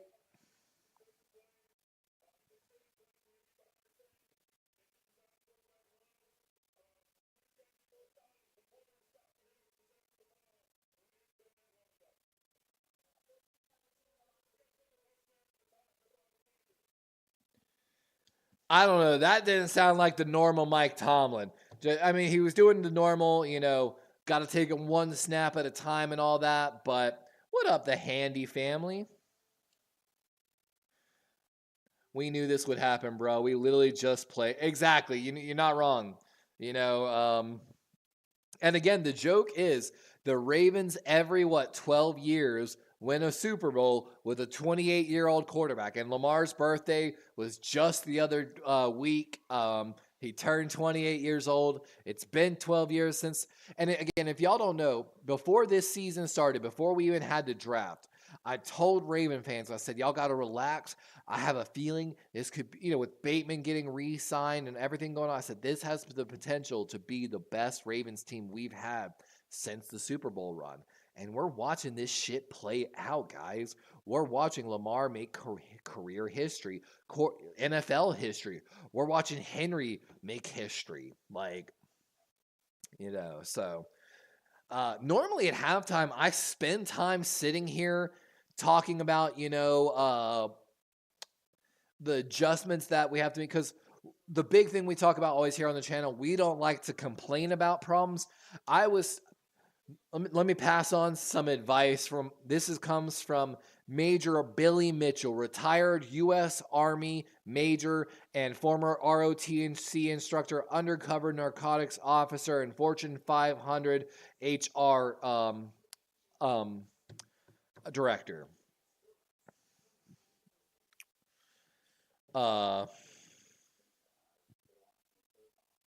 Oh God, I forgot what I was going to say after the introduction. Oh my gosh. That's crazy. My ADHD got so far off going on that whole. There's a few things Major taught me the saying, that man has probably forgotten more about military drill than the entirety of my knowledge about military drill. And that's what Major used to say about our command sergeant major. Yeah, we had a command sergeant major. That man was the hardest man I've ever met in my life. Fun story about command sergeant major. My freshman year in ROTC. And I ended up winning superior cadet, most improved cadet. And fun fact, our command sergeant major only promoted one cadet every year to the rank of corporal. That was the highest a freshman could ever go in their first year. I was that one cadet. That's why I won all my awards. I actually jumped from a corporal to people were pissed. My sophomore year, I went from a squad leader, corporal, to a platoon leader. They didn't give me my second lieutenant rank right away, though. They gave me the rank of a platoon sergeant and told me that I would have to work my way up still to my officer rank. But I pissed a lot of juniors off taking a junior's job, basically, my sophomore year. But command sergeant major, my freshman year, we showed up and we were doing PT. And he said, all right, we're going to warm up by running laps around the school. And, we're like, cool. He looks at us, says, every time I lap you, though, you're going to have to drop and give me 20. Might have been 10. But Sergeant Major, we don't do 1, 2, 3, 4. You count it off Army style. 1, 2, 3, 1, 2, 3, hoo. So, 10 push-ups is actually 20 push-ups. But we looked at him and we laughed at him. We were like, this 50, 60-year-old man is not about to sit here and lap us. You know, we had a kid on cross country, freshman year on cross country, been running cross country since he was in middle school in our unit, in that class block. He lapped all of us, multiple times, legitimately. I got lapped like 4 times. I'm not even joking you. I had never gained so much respect for a man in such a short amount of time in my entire life.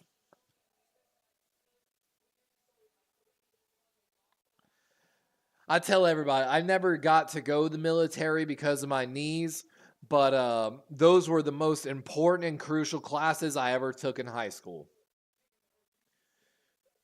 You know, I've got a book. I actually still have it in my library because another fun fact about me, I collect textbooks. I don't throw out textbooks. When I bought in college, I didn't rent textbooks. I bought textbooks. And when I bought them, I kept them. Because that's a couple $100 textbook. I'm not selling it for $20. You out your mind. You cover maybe 10% of that textbook in a year. So one of the books Major gave a class on when we were in high school was How to Become a Millionaire by the time you were 30. Now, of course, times changed and it takes money to make money even in investing, but, oh, excuse me, I got hiccups and burps at the same time.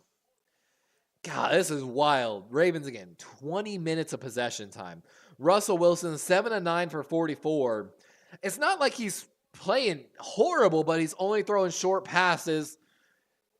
You know, the rushing game's not getting it done for the Steelers. I don't want to say, now I remembered. So Major Mitchell gave us a lesson one time. He was talking about when he first got commissioned as an officer in the U.S. Army, when he was lieutenant. And he had a problem with his unit. And he came to his captain, his CO, and he explained that he's like, man, I'm having such a hard time with this, and that. And his captain looked at him and said, so what's your solution?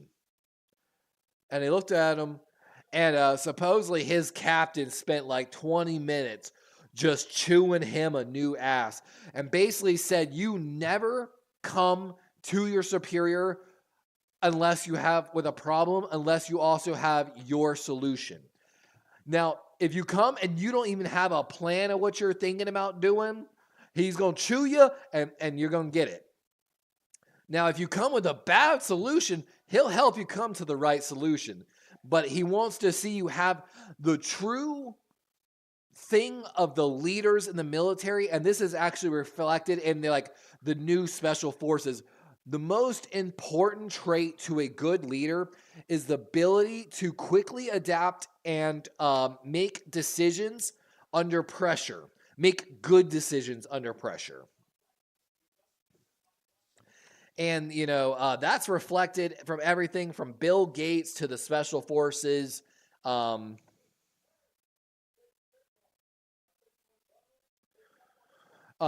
this is actually something I learned from one of my bosses in the airlines. He once asked me, we would hold weekly leadership meetings. So every week I had to go in and meet with my boss, at least, and this was just with the other managers. This is one that wasn't our just single one-on-one meetings. And he asked me one time, he said, Levi, what do you think is the most important trait to a leader? Me, traditional Army, it's easy for me. It's integrity. Everything is about integrity. If you don't have integrity, it's not going to go far for you. And he looked at me and challenged me. He said, I think the most important trait to a leader is actually creativity. Being able to find simple yet creative solutions to complex problems. And again, that is a mindset that is reflected from Bill Gates to the United States Special Forces.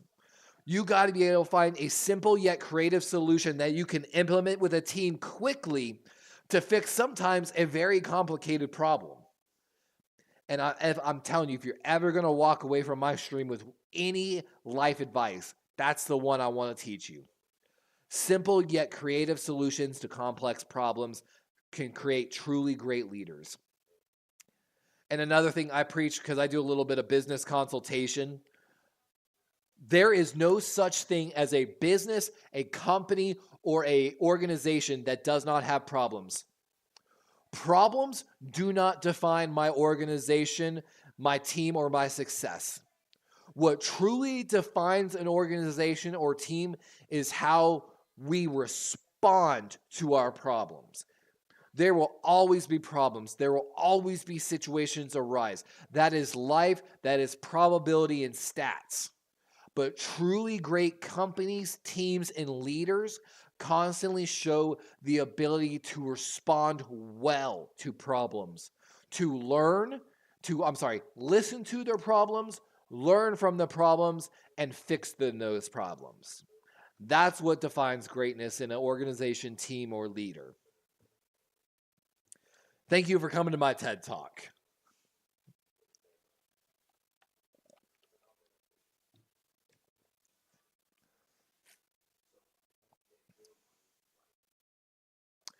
I've legitimately, though, I've thought about opening an actual business consultation company just because I have shown a knack. From the airlines to when I waited tables, from my very first job, I worked at McDonald's. At 15 years old, I became a crew trainer and I helped open a brand new location as my store was renovating, actually. Just from even that, I have always specialized in almost all my jobs in training people. In the airlines, I did contract takeovers. I did mass firings and retrainings. Like I've talked about with Kenny, when I went to Allentown, Pennsylvania, I did like almost 6 months in Allentown. Basically, they fired like 20, 30 people. And they flew like 6 of us in and said, you can work as many overtime hours as you would like. You're paid per diem. You're paid mileage. Have fun. You know, when I did Lynchburg, Virginia, where Liberty University is at, that was a contract takeover. ASA had lost their Comair or ASA had lost their contract to Piedmont Airlines.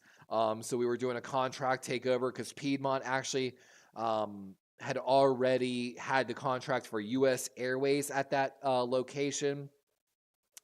In Arkansas, I worked for United Airlines as well because we were an OAL, other airline, OAC, other airline contractor, meaning we would work for multiple airlines.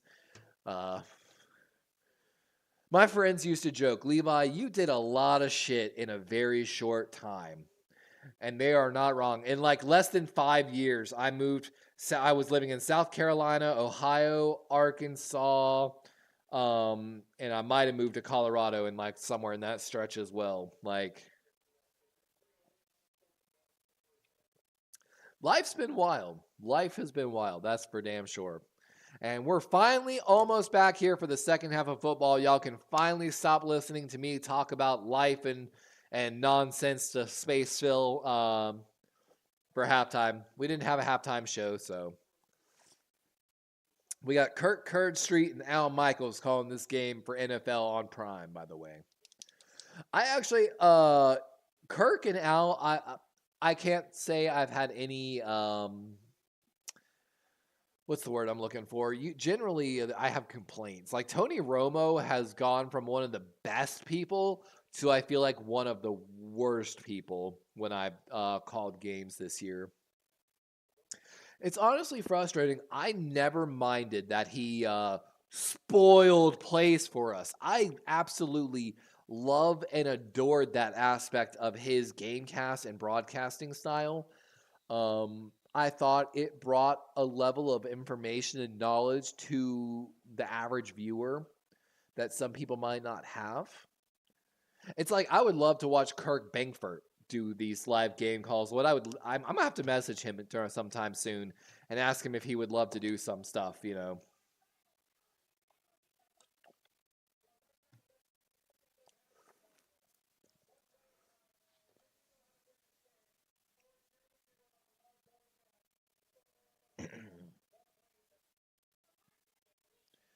And they're just asking John Harbaugh a bunch of kind of dumb questions here.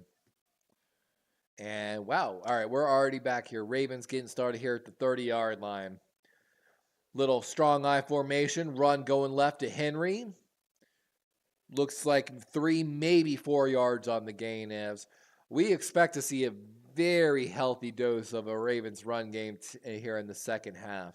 I swore I saw an offensive lineman in there that I don't normally see, but I'm probably tripping. Kolar and Sims just checked in for the Ravens on that substitution. You could almost bet this is going to be a run play. My God, my game froze just on my computer, though. And the audio is cutting out. 2nd and 7. Strong right formation. Orbit motion from Sims. Handoff going that way. That was so obvious as Derrick Henry's got a first down for the Ravens. I mean, that was one of those ones just based off the substitution. You could predict that that was a run play coming from the Ravens. And then again, based off the motion, you could assume the direction. Steelers, no defensive slides on the defense or slides on the defensive line. They basically left J.J. Watt out there on the edge by himself in the run direction, and it looks like he might have hurt his elbow as he made a swim move on Rosengarten. 13:35, handoff going right. And that's Hill, I believe, in on the run, and looks like to be a gain of 4. Should bring up a 2nd and 6. And Watt seeing attention again on his left elbow, wincing in pain. Still not checking back in. And here comes Cameron Hayward, a little late checking back in from the locker room. He is carrying his helmet, so that's a good sign for Steeler fans that he'll be back. But my God, dude, my audio still hasn't kicked back in on my... That's wild.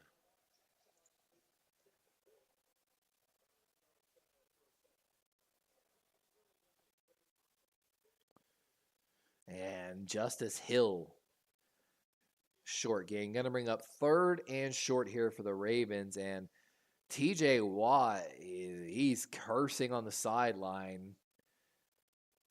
Still grabbing that left elbow, left arm area.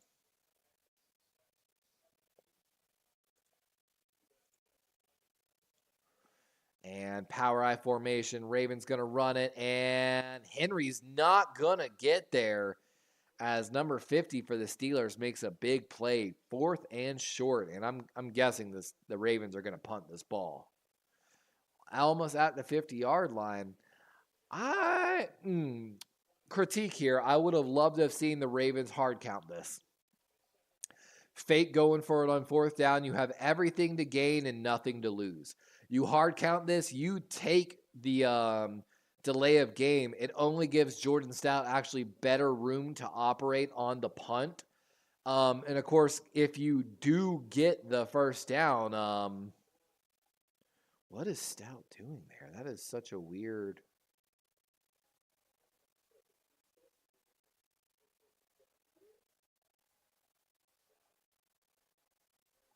And big punt here from Stout. High punt. Oh, it's down at the 2-yard line. Great bounce from Stout on the punt. That's what you like to see. And that's like I said, great bounce down at the 2-yard line, as that's Tylan Wallace down there to down it. I'll be right back, guys.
Apologies there, guys. I just couldn't do it anymore. I had to go get a snack of some sort.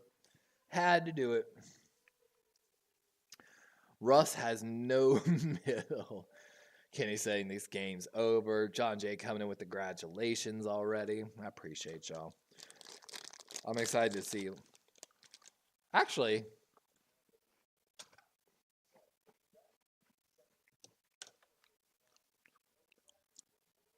since we already had the AFC side with the Houston Texans and the Chargers, with the Ravens game, shouldn't we know basically who we play if we win? I'm going to double check the bracket actually right now. So, of course, Houston won. They're the 4 seed. So, okay, it does depend on Buffalo, Denver.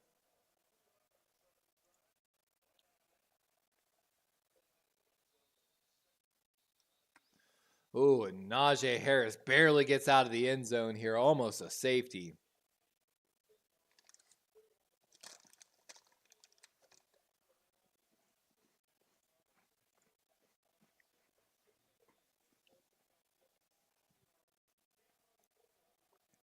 Second and 9.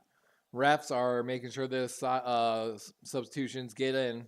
Kyle Hamilton's down in the box. That's something to keep an eye on. Short pass by Russ. And, oh, was that dropped? That looked like it was dropped. I was about to say, that was definitely dropped. And Darnell Washington's going to get the drop there. So let's assume Buffalo advances. That would mean the lowest seed is Houston. So Houston would play KC, meaning Baltimore would play Buffalo. But if Denver wins, then we'll play Houston. So we either get Buffalo or Houston in the next round. I'd rather have the Chiefs.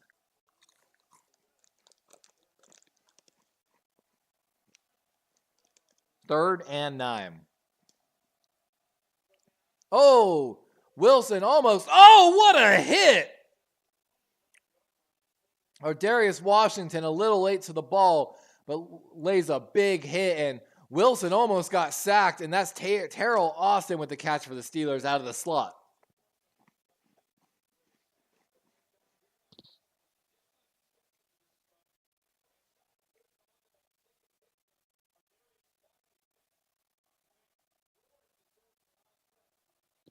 And Chris Ward might have messed up his drop coverage there a little bit.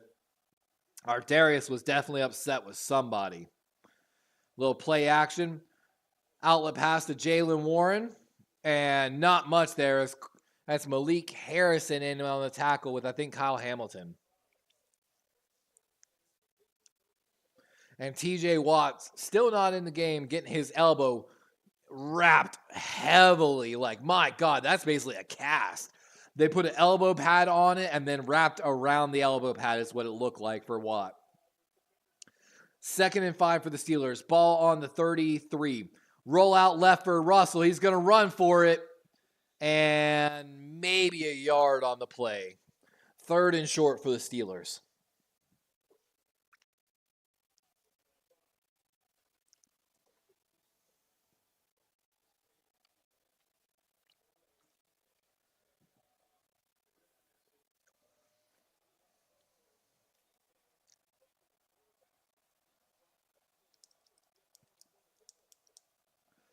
Third and 5 officially. Come on, Ravens, make more noise. It's not loud enough.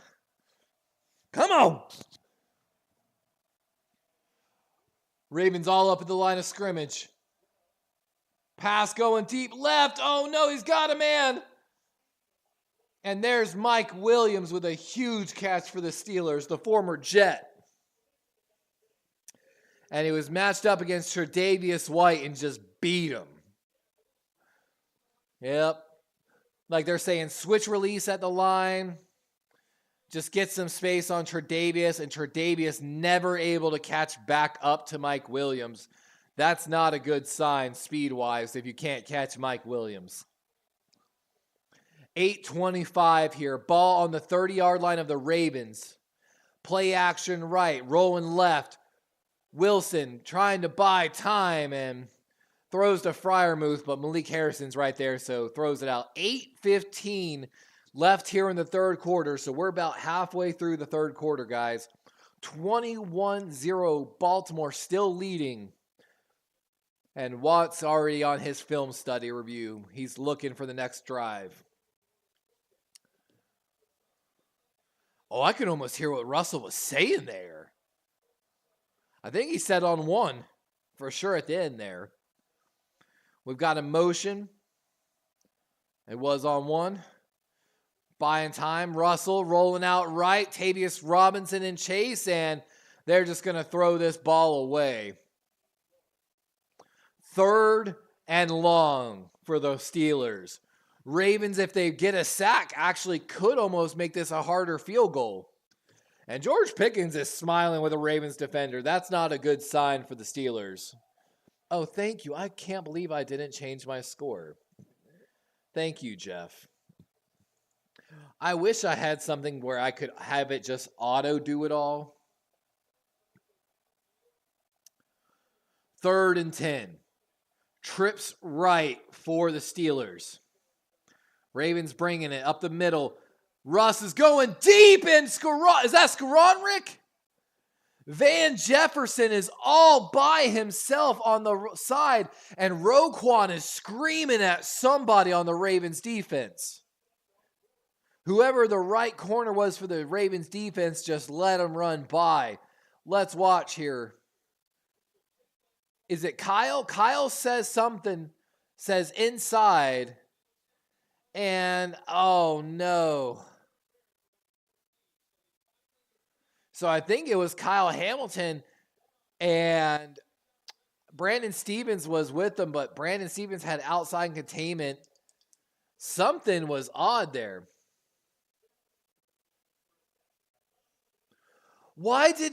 Kyle, why did you go back inside? Kyle Hamilton had no reason to drift back inside, which freed up Van Jefferson outside. Then again, I'm sure, but then again, so here's the problem. Brandon Stevens looked like originally he was lined up in the sense that he was going to play off coverage and don't get beat deep. You see Kyle Hamilton motioning inside on Brandon Stevens, either A, telling him to play inside coverage or that he thinks the route's going inside and to be ready for it. If that's the case, then on the go, you really can't, Kyle moved inside himself, maybe, again, thinking that he thought it was going to be an inside throw, but it definitely looked like no matter what, that was on Kyle Hamilton, actually. And with that, the Steelers are finally on the board, as the Ravens have some defensive miscommunication issues.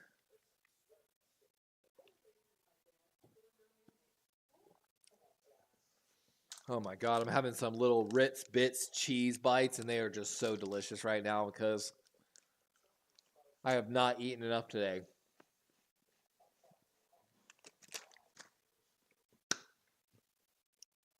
So hold on, we got to talk a minute. They've been showing a lot of Wingstop commercials. I'm going to talk my shit. Wingstop is a horrible franchise. As someone that was a general manager of a Wingstop, I'm telling you, it's a horrible franchise. I had constant fights with my vice president of operations for the area. The food quality. I didn't even have a freezer that got my chicken down to the safe temperature. My chicken constantly over temped, and they literally just told me to lie about it constantly. I showed up the first day and found out we didn't have any knives that didn't have chunks missing out of them. When I brought this up and I said, hey, I'm going to have to order some knives, I didn't really see anything anywhere like our company where to place, the orders for that. I know ordering for like our food supplier, but where's like, our other suppliers? And they were like, well, you got to just go buy that out of pocket and then file an expense report. Which I'm like, I'm not against filing expense reports. I used to file expense reports with the airlines all the time. But I hadn't even collected my first paycheck yet. And they were already asking me to dump money into their location. And I'm like, this is raising some serious red flags right now. And of course, a lot of their promises fell through on certain things. Like, I looked at them and said, hey, I had people walk out today because I couldn't get their orders in fast enough. I need to hire more. I'm going to let you know I'm going to hire immediately. I need to hire at least 1 to 2 more part-timers. They told me I couldn't hire. I was like so confused. I'm like, the fuck you mean I can't hire? I'm the general manager of this location. And basically, they were explaining how they're a low-cost operator, and their main advertising point is that they are the lowest cost to operate as a franchise, and so therefore they turn a profit. And then I had to explain to this vice president, I'm like, but I'm losing on sales. No matter what, I need to make this. Even if I, at this moment, don't fully turn the profit, it will eventually learn to move to the profit gain. Like, it was so fucking frustrating to work for this man. And then they wanted me to start working like 80 hours is fine. But like once I pushed 90, I was explaining to him, I won't even make minimum wage here in Colorado based upon the salary you offered me. While I am a salaried employee, I am technically subject to minimum wage laws, and you're just trying to abuse salary to get, to abuse this basically. And this man was like, you don't know how to calculate salary. I was like, I just graduated from college and I just finished advanced advanced college algebra and pre-calc. I'm pretty sure I know how to calculate a 52-week salary and break it down into hourly. And I was like, you know what? It's been great. I appreciate the opportunity, but I think I'm going to have to look for other career and job opportunities. But Tylan Wallace with a huge first down. Yak, son. First catch of the night, and it's for a first down. 7 minutes here in the third quarter. But yeah, so I have a thing like a list. It's like a black book. If you're a restaurant or business and you go into the list or the black book, I will never give you my business again. It's one of the few things we hold in our market, our spending power. And I use my spending power. And jet sweep to Sims and got a first down and some. Gained what looks like 14 on the play.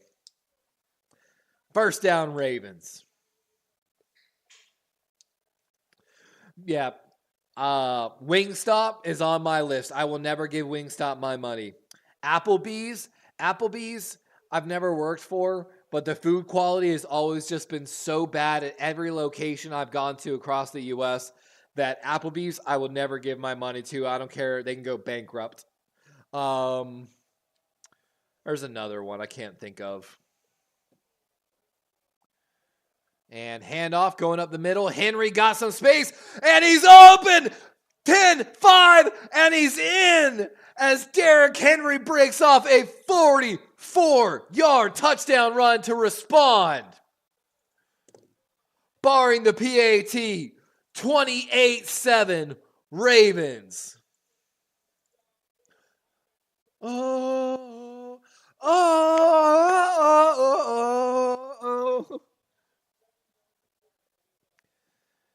And this is just a little bit of option play. Lamar holds the ball for an extra second, pulls the linebackers outside. That is absolutely a direct result of all the quarterback runs that we saw earlier. It's funny, Steve-O, you're joking, open your eyes. It's also partly because I'm tall and it has to do with camera angles. But my friends did joke that, now, Steve-O, I will not argue with on that. Wingstop does have good flavors. And I will argue that every location is really dependent on local ownership, management, and such, I shouldn't say every Wingstop is shit, but, Like another thing drove me nuts. So let me give you another Wingstop story. Wingstop prided themselves at this time on having the no contact pickup, meaning you could pay online, show up to the store, and pick up your food, and you got priority service for doing that. If there was a line, you just walk to the front of the line. We have to have a separate like cash register in line right there just for your food. Cool. My owner would not accept online payment for our location because he cited that he had too many false orders and had a problem keeping up with receipts and stuff like that, to the point that he was going to court and fighting false, stuff. And I looked at my VP of operations and I was like, that makes no sense. And if that's true, that just means that you're not, doing your records correctly and accurately enough. It should be way easier to dispute and take care of it.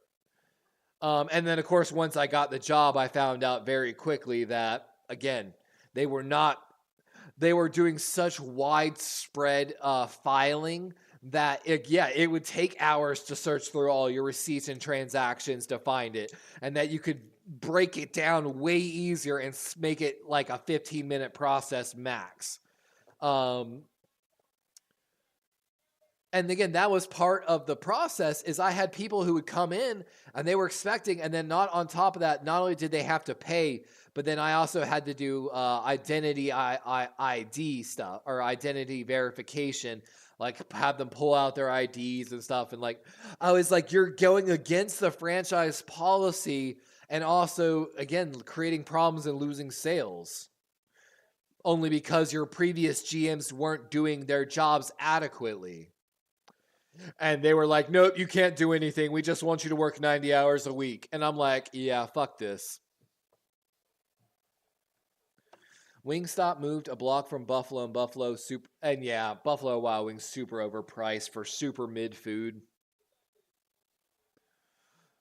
Ohio Supreme Court ruled boneless wings are allowed to contain bones. You can go look that up. That was a Supreme Court case in Ohio. So if you ever order boneless wings and you choke on a bone, you lost. They're allowed to put bones in your boneless wings and market them as boneless wings.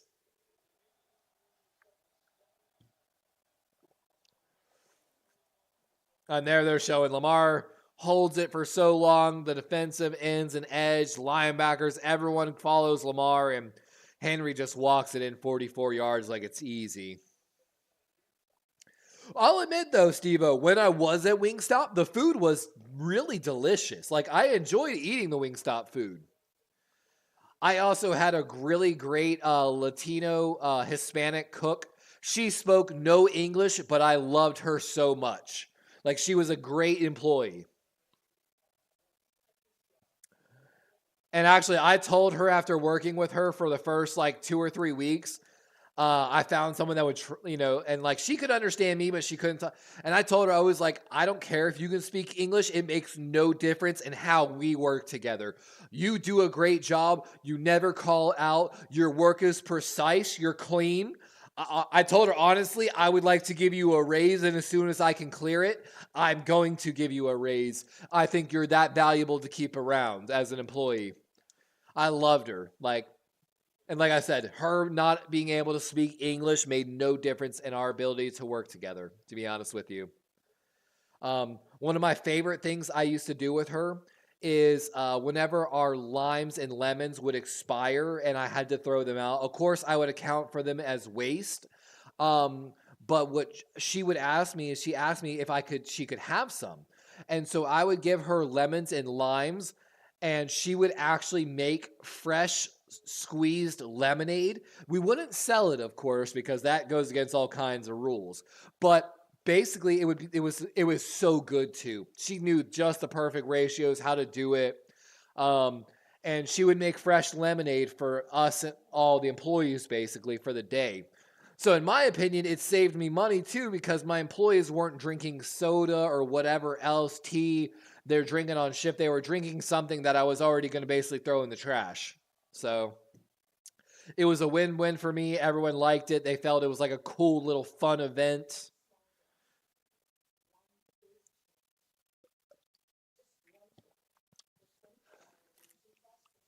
And Wilson's back out now after Fields was originally out there. And what is going on? Like, why is there this delay in the game? Like, what the hell? No one called a timeout. I'm so confused what's going on. I'm so sorry. Maybe I'm just dumb.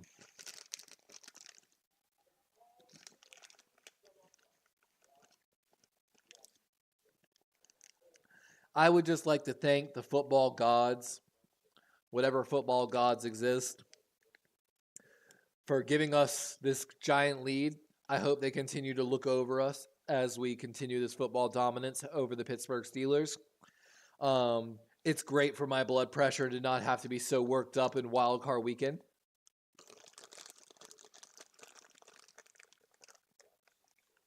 In their name we pray. Amen. Oh, yeah. P.S. May you bring us the Super Bowl this year. Amen.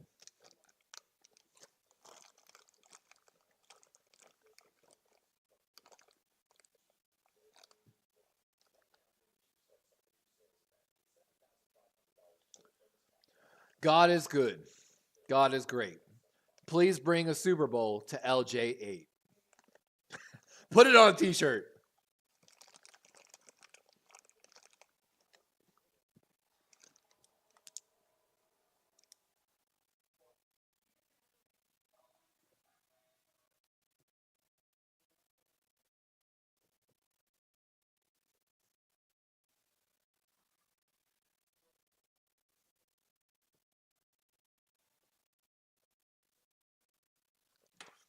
Legitimately, that's going to be my bedtime prayer for the next few weeks.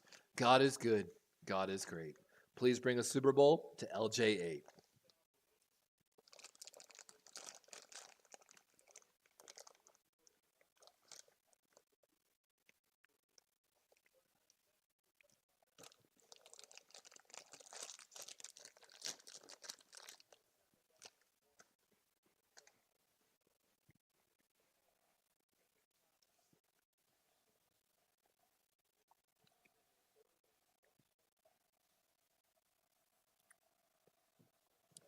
Here comes Russ. Wow, it's actually ahead.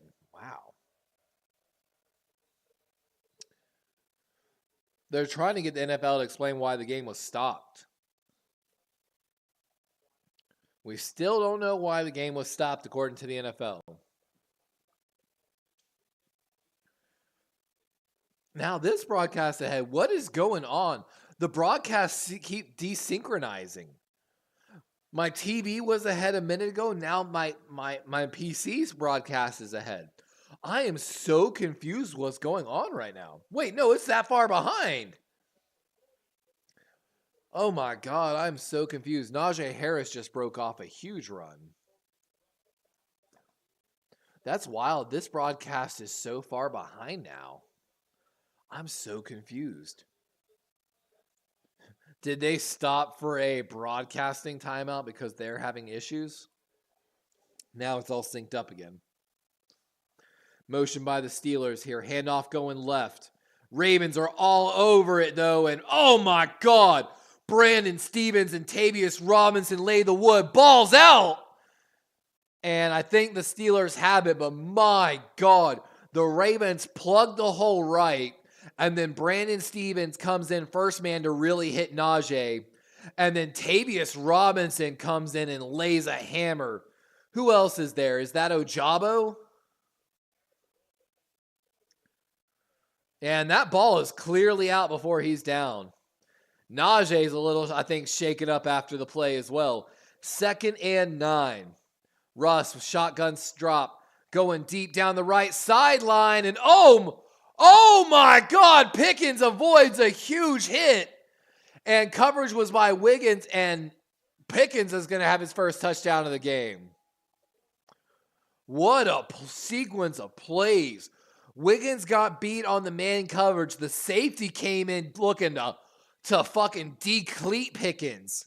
And just Pickens spins him.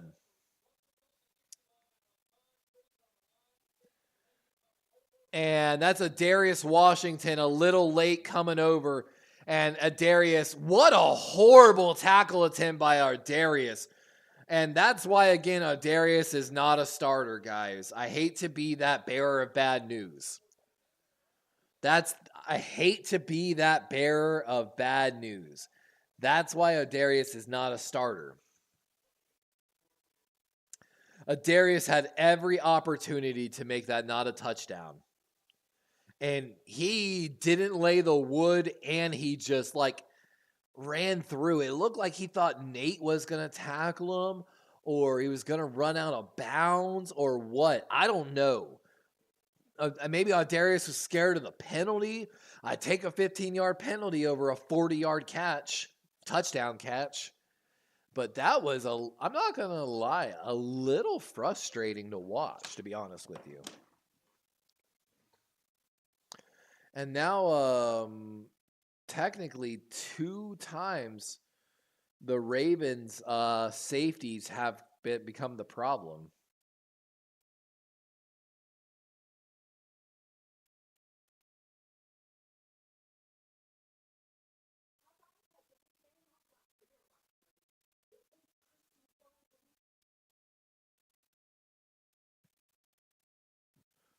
Oh, that felt good. I had to crack my neck. Love that chicken from Popeyes. Sorry. Man, I'd love some Popeyes chicken right now. I ain't gonna lie to you. Bojangles chicken, Popeyes chicken, I don't even care. Wow, and so the Amazon Prime Vision's actually behind everything else. That's interesting. That's super interesting.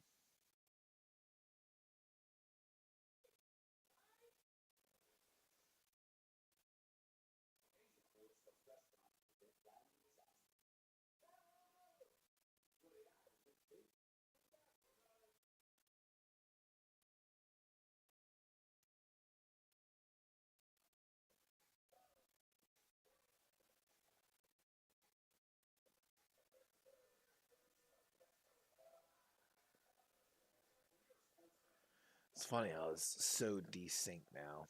It's absolutely wild. We got a ball game, ladies and gentlemen. 14-28. It ain't over. God, it's crazy. I can't even read. 134 yards, 70 yards after missed tackles, 9 forced missed tackles.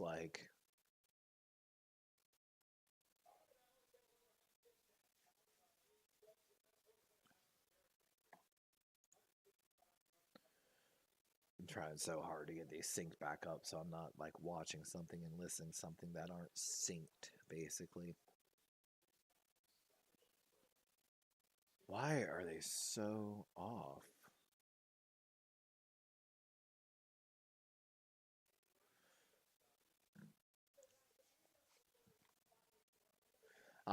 We had another drone in the area. This is the second time a drone's been at M&T Bank Stadium too. So after the drone, they stopped the game, of course, which is pretty normal thing, basically. So, all right, here comes the Ravens offense as they get started again, looking to extend this lead. 3:24 left here in the third quarter. TJ Watt's out there for the Steelers. Cam Hayward also back in the game for the Steelers as well.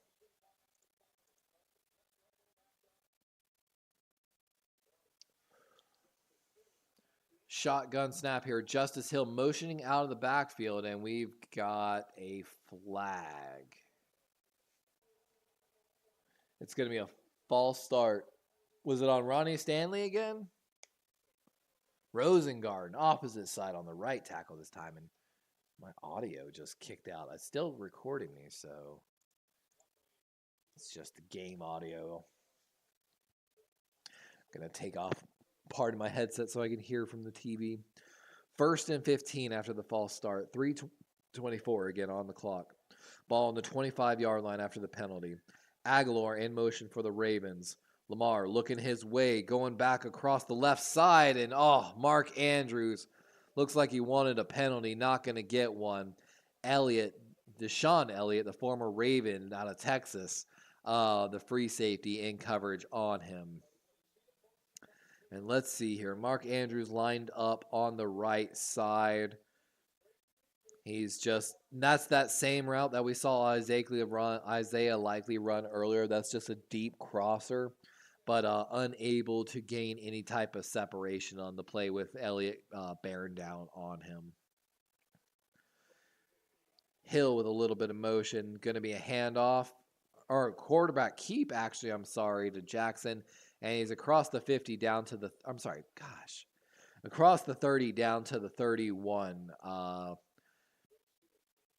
Should be 3rd and 9. 3:02 left in the third quarter. I just can't believe my audio hasn't come back from my PC side. It's like playing the game but not giving me the audio. It's super weird. There we go. And it cut out again. 3rd and 10 officially. Lamar looking right. Good pocket. Oh, quick throw, and it's a little short to likely. Oh, and Lamar knows he had it. He's saying, my bad. He had him. And here comes the Steelers. And this is likely. And just a little drag route coming across, and likely looked like he got a little tripped up, maybe tripped over his own feet or something. Stout out to punt for the Ravens. Steelers making some moves on the line. Oh, and that looked like a hit on the kicker. He was definitely hit, and there's the flag as, there he was hit super late on that, and that's going to be a first down for the Ravens. Steelers were trying to move some people last minute, really try to get back there to block a kick, and Tomlin's having some words with his special teams coordinator, as he should.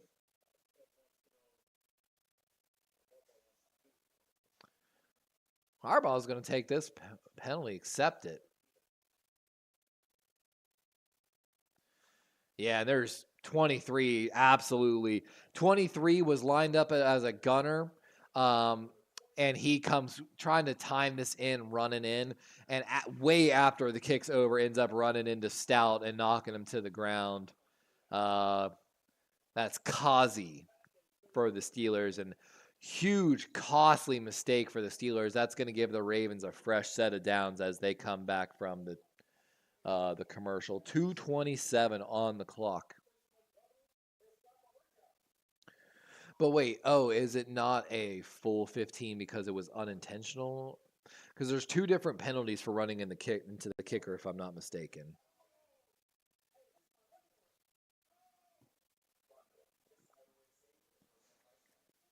And I think one's 15, one's 5. So I guess the Ravens decline it because it wasn't enough yards for a first down. So Russell's going to get the ball back, and Steelers are going to get started. Only 43 yards in the first half. He's got 163 yards in the second half. They're just taking those shots downfield, man, and they're starting to finally pay off a little bit is all it is. Ravens got to make some better plays on the deep end. 2-time safeties now have kind of messed up, and we've got a false start on the Steelers. So back them up 10 yards to get started. I think that's their backup right guard. So Malo. And I cannot believe I can't get audio on this game. Like, what is going on?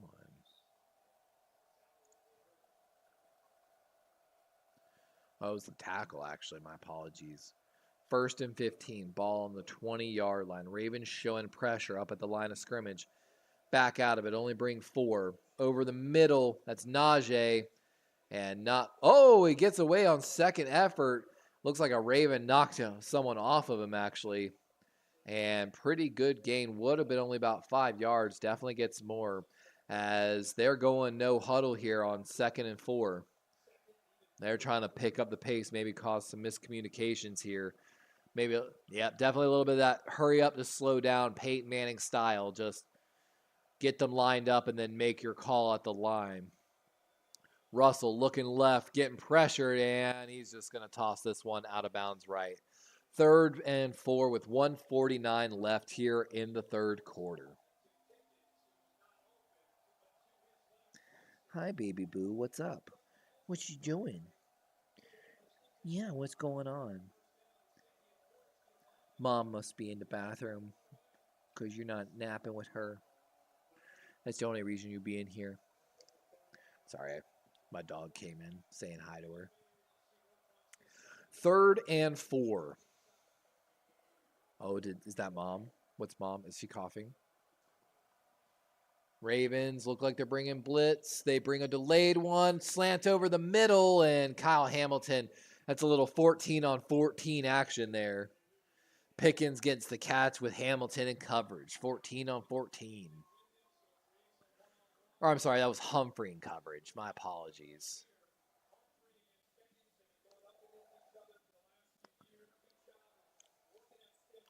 And just got that slanting. Humphrey did a good job trying to get his hand in there. Finally have my audio back. And Russ makes an adjustment. Oh, good ball batted down at the line. And that's Matabike getting the pass deflection. And that's the thing. They're either running short slant, deep shot, or play action. It's one of the three almost every time. And if they're running the quick, you got to get the hand up. Oh, my God. My audio is cutting out again, dude. I'm losing my mind. Just having the delay on it and everything. But, of course, I can see my mic input's still working. So, 2nd and 10, 109. Russ getting pressured. Has to get rid of the ball to Warren and maybe a yard on the play. 3rd and should be 9, might be 8.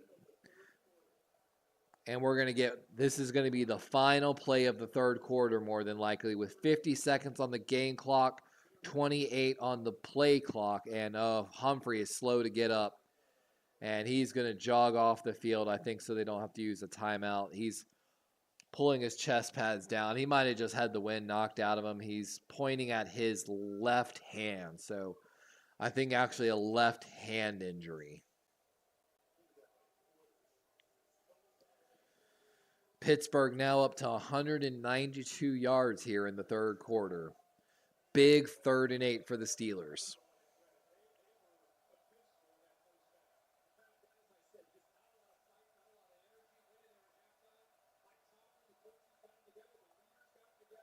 Ravens have a lot of guys up at the line of scrimmage showing double A gap. Safety's even running up in there. That's triple A gap. Someone's going to drop out probably. Everyone drops. Ravens get pressure with the front 4, and there goes down Russell Wilson as Nnamdi Matabike gets a sack. 2 plays in a row, Beak's been the man. First the pass deflection, and now a huge sack. Him and Kyle Van Noy running a little pin stunt basically, and just Van Noy applies the initial pressure when Russell rolls out right, or to his left, Ravens right. Nnamdi there to capitalize, sitting there patiently waiting for that roll basically, and eats it up. Huge play for the Ravens when they desperately needed it. And that's what great defensive linemen do, Nnamdi. Nnamdi Bike. Nnamdi Bike.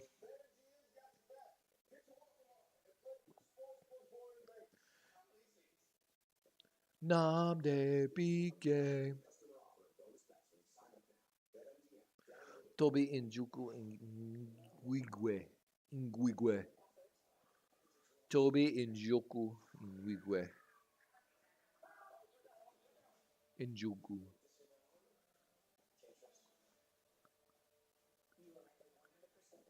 You're either 100% with me or you're not. How about not? No fear, no hesitation, no doubt.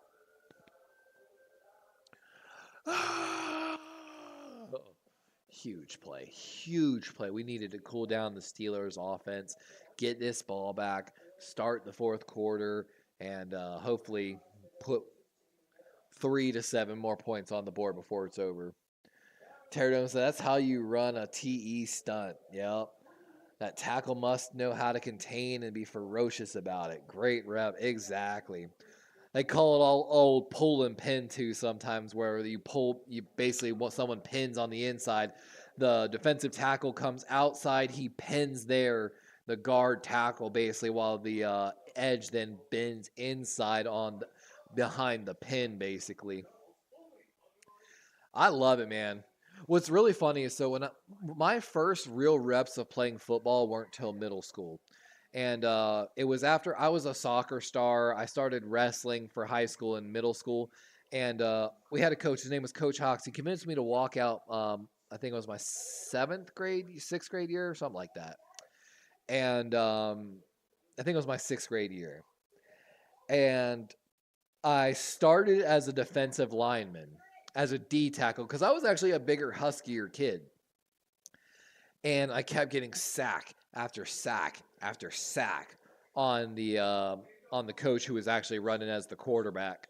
And it was because I was either too quick on the inside and good with my hands, or before I even knew what a stunt was, the first time I got stopped on my inside rush, I looked at the end and I said, hey, you come this way, and I'm just so fast, I'm going to run all the way around on them.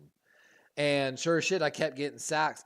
The coach moved me from defensive tackle to wide receiver to corner was my progression of play. And big punt here for the Steelers. Fair catch called for, and Ravens are going to get it at about the 17. Yeah, he moved me to wide receiver, and what he was asked. So then I was like, Coach, but I've never played football. I don't know what to do. He said, all right, you're going to go like this with the other wide receiver. And so what he wanted me to do was run a post corner combo route with the other wide receiver. What I heard was a drill we did in soccer where like you run ahead of the guy, cut across, come back, go behind him, and it's like it's like a snake drill. You just constantly keep passing each other, and it's working on explosion. So I literally ran circles around the other wide receiver while he ran his post route. And that's when he was like, all right, you're going to play corner. I just want you to follow this guy and make sure he doesn't get the ball. And that's how I started playing corner. And it was just funny because, like, you can imagine that kid that's never played football, but definitely way more athletic than everybody on your team. He can play defensive tackle. He can play wide receiver. He can play corner. All right, follow this kid and make sure he doesn't get the ball. Cool, coach. I can do that. And then when I transitioned to tight end when I got older, I was like, tight end's a dream for me, coach. I grew up playing soccer, being a goalkeeper. So I'm used to people trying to keep the ball away from me. Now that the guy's trying to put the ball to me, oh, that makes it easy. Like, and that's why I preach a quarterback's best friend is a tight end. Everywhere I played, all my friends I play with, they know. Just put it in my vicinity. I will go get that ball. But that actually led to some injuries as well because I took a shot to the chin strap, going up over the middle like that recklessly. 3rd and 3. Lamar looking left. By time, got a man wide open. Justice Hill, and easy money. First down for the Ravens. 13:25 on the clock. Ball, is that on the Steelers 30? No, I'm sorry, Ravens 30.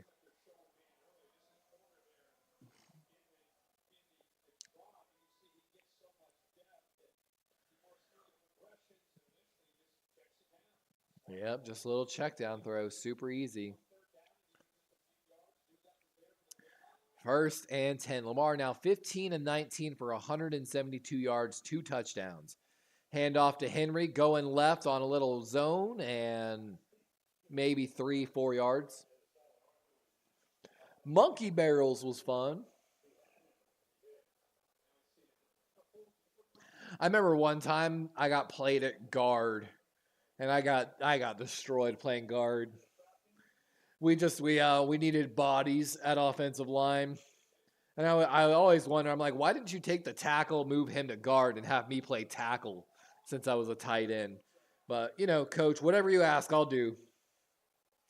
2nd and 7. Little orbit motion, handoff to Henry, going left, cuts back up the middle, and going to bring it to a third and manageable, maybe 3rd and 3 it looks like. 12 minutes left in this game as the Ravens look to maximize clock usage.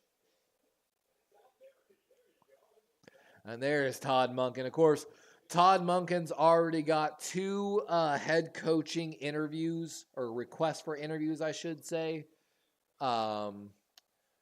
We don't want him to go anywhere here in Baltimore. We like him, but it's something I've been very vocal from before he was even hired. I said if someone comes in and leads Lamar to, like an MVP season, he will probably move on as a coordinator. And short pass this time, Anthony Miller, and he's going to be just a yard short. Great tackle by Joey Porter Jr., honestly, as well. And 4th and 1, as I expect the Ravens to probably go for this.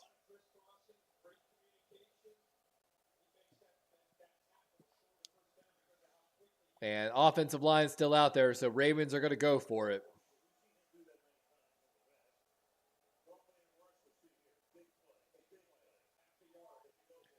Half a yard to go. QB sneak, and Lamar's got it. I should say Mark Andrews. My apologies. And I think the Steelers had 12 men on the field. So either way, let's see. They're trying to get their substitution off the field. I don't know if they got it.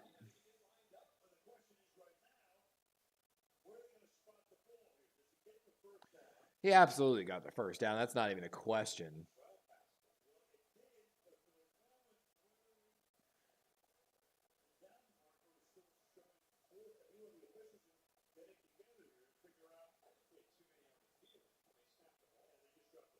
And they just dropped the flag, so it's going to be against the Steelers no matter what. And they're going to tell them, yeah, accept the penalty, move the ball forward. Yep. So Ravens get 5 yards on that. Doesn't even matter. First down for the Ravens, 10:33. I think they should put time back on the clock, though. But I'm cool with it not being put back on.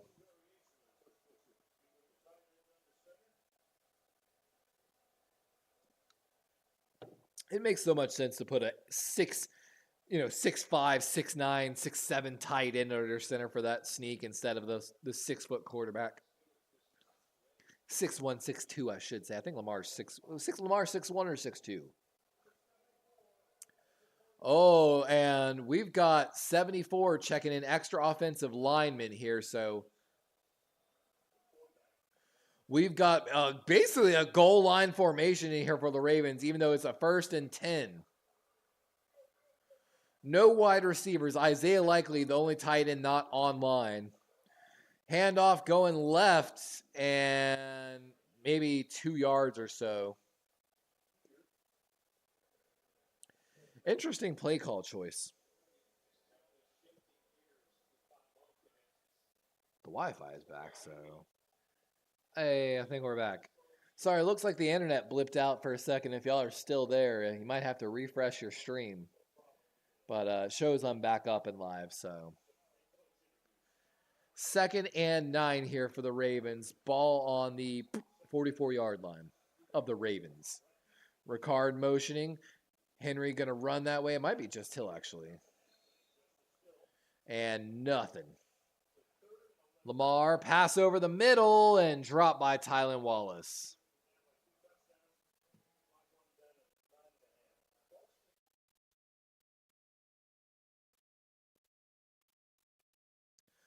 Fourth and 10. So Stout coming out here to punt with 8:50.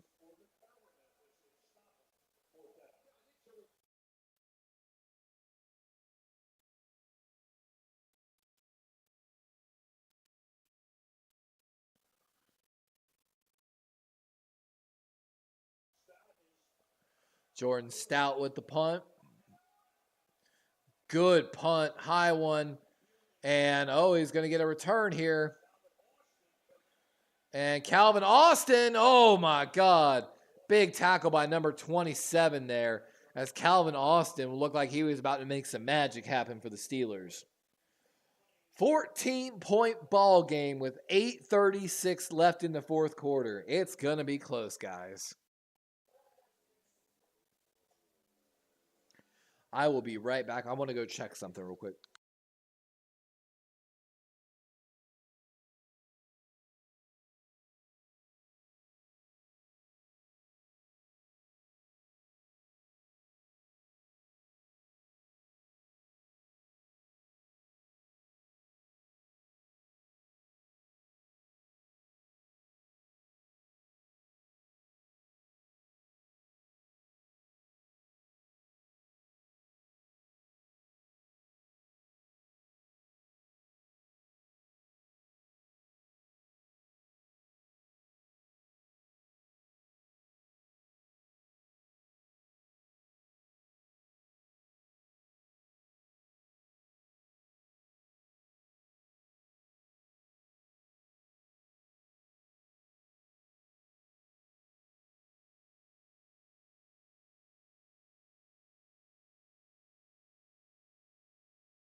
And there's Ray Lewis.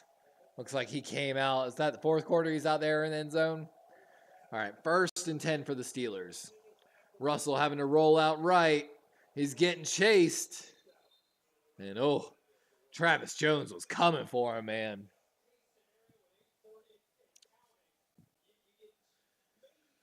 God, I'm so excited to cook dinner, man. So excited to cook dinner. 2nd and 5 after the run. Rush, short pass left. They've got the first down. Pickens. And Pickens going to take a big shot. Oh, ball came out. They didn't call that. That should be a fumble. They did not call the ball dead. The play was not blown dead. That ball came out. They're going to rule forward progress, though. Boo. Russ looking right, going left, deep shot. And that looked like a push off again by Pickens, and no flag on Pickens, but he clearly pushed off, it looked like. And no, actually, that's actually a good call. Like they're saying, not necessarily a push off, but hands were on the back, and that looked like a penalty. And Russ is going to throw this ball away. That looked like a face mask and holding penalty on the right tackle of the Steelers so badly. It looked like Owe beat him, and it looked like the Steeler grabbed his face mask and spun him. No matter what, it was a hold on the right side of that offensive line right there. Yeah, that was not a push off on the second one by Pickens. That was just great adjustment and catch. Ravens, look at that. All Ravens are playing 10 yards off coverage right now. Ravens are just giving them everything underneath. Don't care right now. And we've got a flag. That's going to be a false start as the Ravens show pressure. Bring it. And the simulated or the movement before the snap at the A-gap causes a false start by the offense. So back them up 5. That's actually going to be on Najee Harris. Wow. Oh, oh. Come on, Ravens, get louder, guys. I want y'all to be deafening loud. I am always mad at the Ravens fans. I feel like they are never loud enough in the stadium. Ever. And Ross going down. Let's go. Owe coming up with a sack and a clutch one at that. Oh!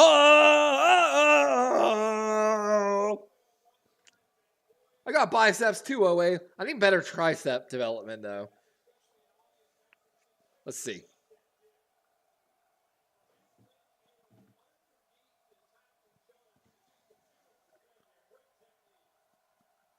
Third and 22 after the sack. Short pass for the Steelers, and it's going nowhere. Tackled at the 45-yard line, so they're out of field goal range as well. But with 6:35 left, dude, this is like fourth down territory. And that's what they're saying, and that's what they're doing. It is 4th and 15, and the Steelers are lining up. They could be just trying to get off a jump, but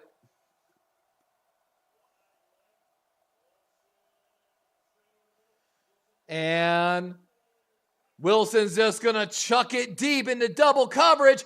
Oh, and Ardarius Washington dropped a wide open interception. It was thrown into triple coverage. A corner, a safety, and then Ardarius coming over from the strong safety. And with 6:06, the Ravens are going to get the ball at their own 45. So 55-yard field to go as they lead by 14 with only about 6 minutes left in this football game. It might be safe to say that the Ravens have got this one, but it ain't over till the fat lady sings.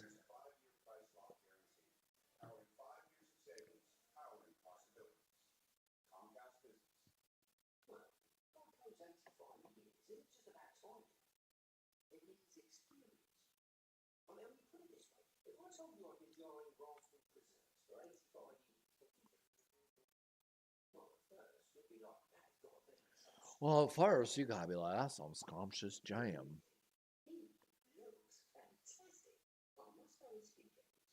God, I hate that he's eating in this commercial. Even though it's a Geico eating in front of me, I'm so hungry right now that, like, legitimately it makes me hungry.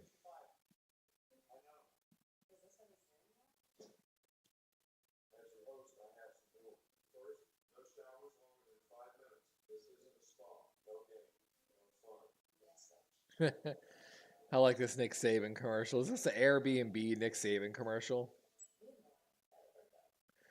Verbo. Interesting. Is that the new Airbnb, Verbo?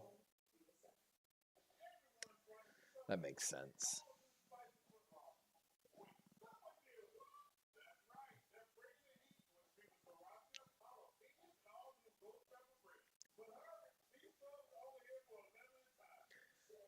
And again, they're showing so many Subway commercials. I don't even like Subway. It's so mid.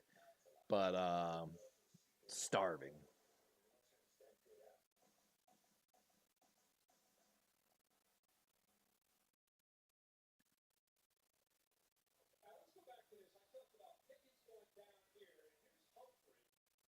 And they had Marlon Humphrey lined up at safety to make sure that they didn't let this go.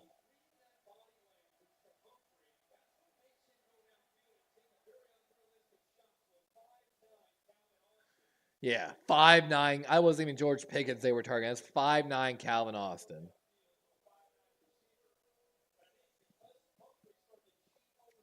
Yeah, it's because they said, Marlon, go out there and double team George Pickens as a third safety is in the cover 3. 6:06 here. Ravens looking to put this game away. Henry up the middle, and not much, maybe 2 yards.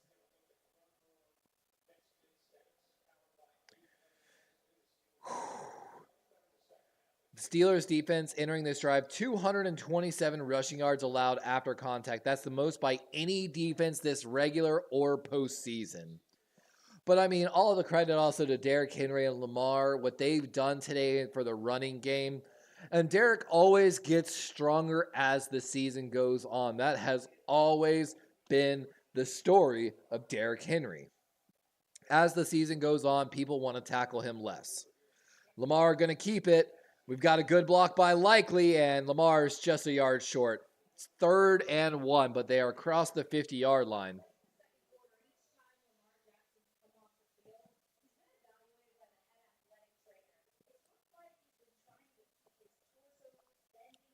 So it looks like the athletic trainer is so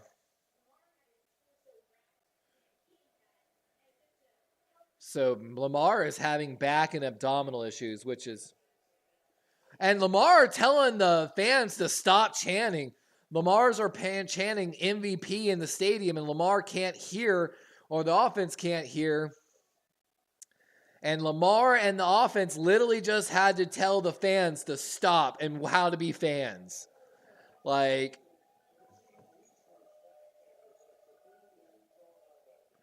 and Lamar is definitely feeling it, man.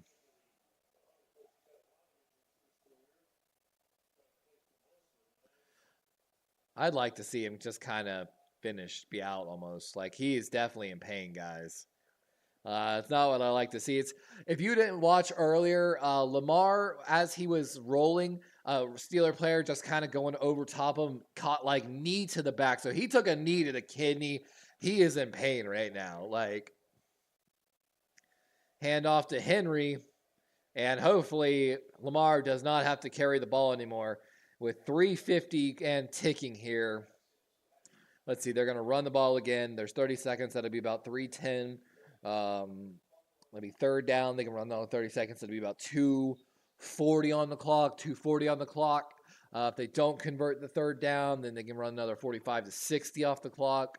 Hopefully at that point, they might be in field goal range to make this a 3-score game, and at which that point, it's definitely over. So hopefully we see just 2 more runs by Derrick Henry and a good long field goal by Tucker in this game. Power I formation, play action here. Lamar's going to pass it, got Mark Andrews, and still going, and he's going to have just a yard short, so 6-yard gain. 3rd and 1 here.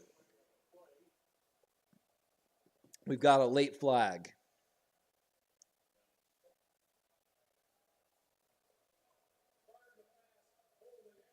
Holding on the defense. That's a 5-yard penalty, automatic 1st down on Joey Porter Jr. And that's essentially, guys, going to put this game away.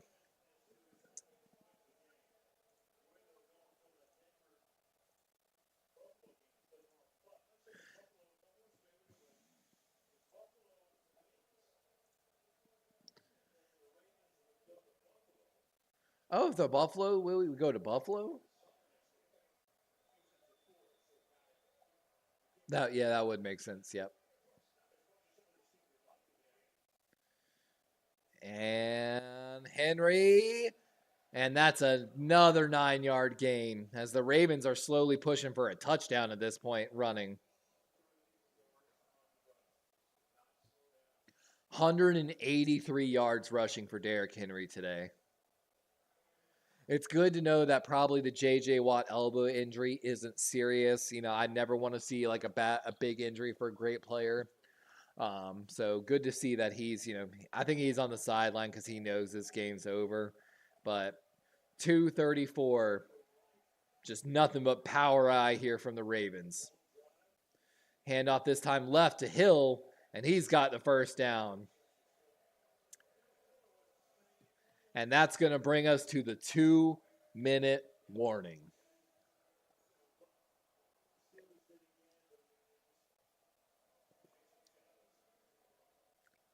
As Russ looks on with his coat on.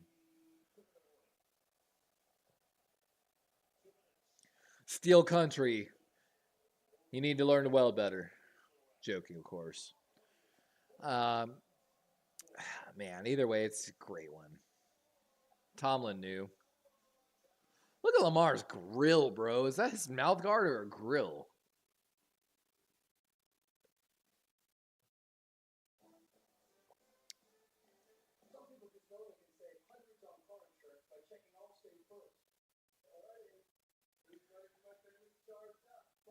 Who's ready for my famous charred duck?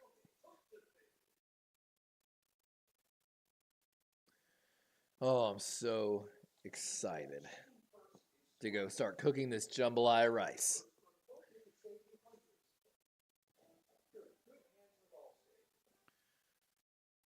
Blizzard Blade Talkative. Get off your... Fun fact, Mountain Dew was originally created to be a mixer for whiskey. Mountain Dew with whiskey oddly works. Thank you, Steve-O, for reminding me that my quarter wasn't correct. I've just been so entertained.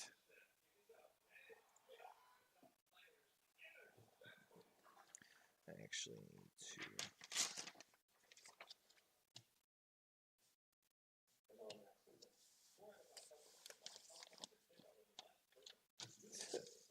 There's always next season. That's hilarious. It's a pretty funny commercial, actually. That was for healthcare. Oh, these Wingstop commercials. Boo, Wingstop.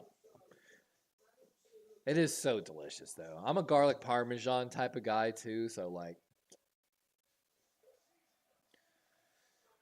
This is going to be wild, man. So we either get the Bills or we get the Texans. God. All comes down to tomorrow's game, too. Either we go to Buffalo or Houston comes to us, if I'm not mistaken.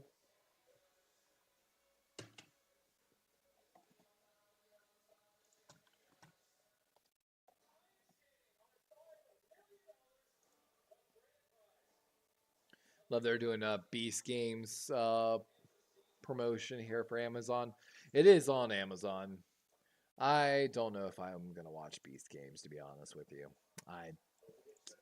And of course, all of the bets so far have been on the Ravens. I'm going to go ahead and pick the winner here, guys, as well.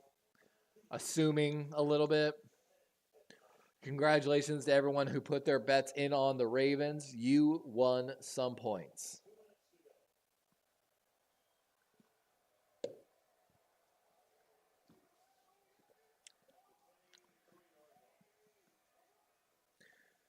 And with this handoff to Justice Hill, it's basically over.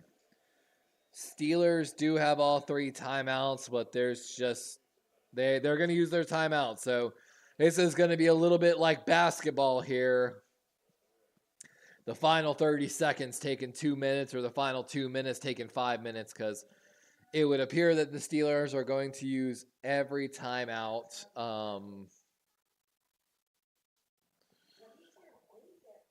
Steve-O, I think you were going to bet on me anyway.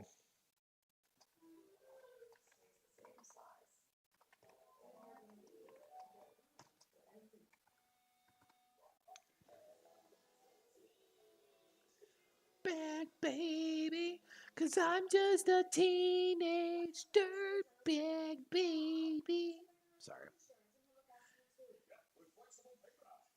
I can't believe the General's still around, even, honestly. I was giving advice to a kid the other day, aka Little Sponge, and I was like, you know what you need to honestly do, bro? Get into learning how to like DJ and music programs right now while you're still super young, man. And like learn to DJ, because like legitimately, look, even there's a reason Shaq's DJing now. Shaq talks about why he loves doing it. Like, you know. And it's definitely if you get big enough, a certain type of lifestyle you can live and be comfortable while kind of doing something that you enjoy or love. The hard part is finding you either in a job will make the money to do the things you love, or you will go to work doing something you love every day. So you either get a certain level of fulfillment and like internal fulfillment from you. Like think about teachers, nurses. Teachers don't get paid enough. The working conditions are shit. But when that kid gets that A or changes their behavior and goes from being like a problem child to a straight A student, there is no money value you can like put on that almost. Like So you either have a job that gives you fulfillment, or you work a job that allows you to meet your fulfillment via spending the money, essentially.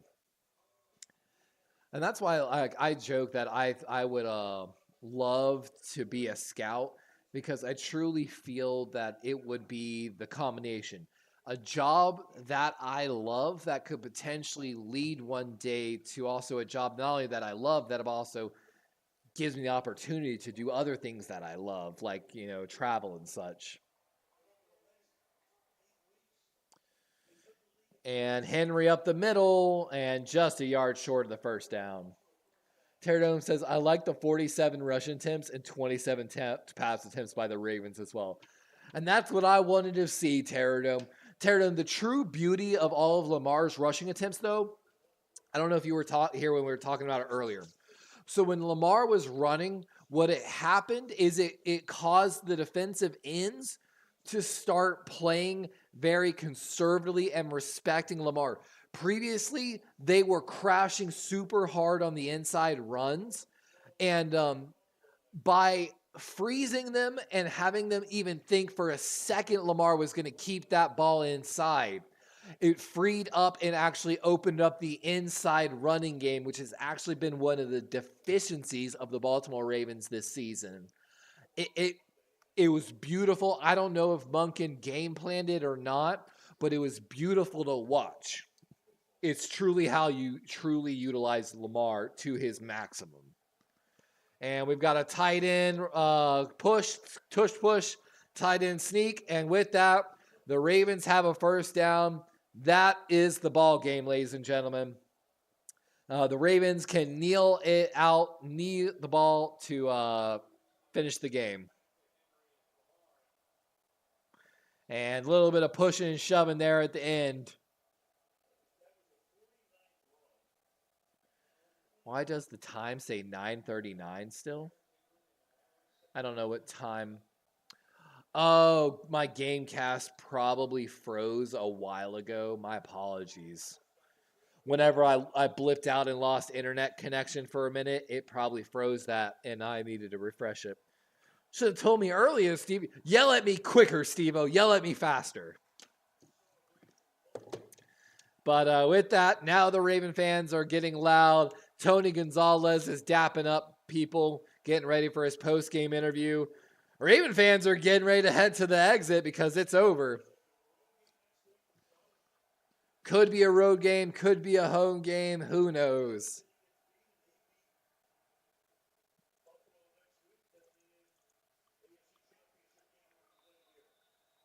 So like they're saying, if Kansas City loses next week and we go into Buffalo and we beat Buffalo, technically the AFC Championship game would be played at M&T Bank Stadium, which would be so fucking cool.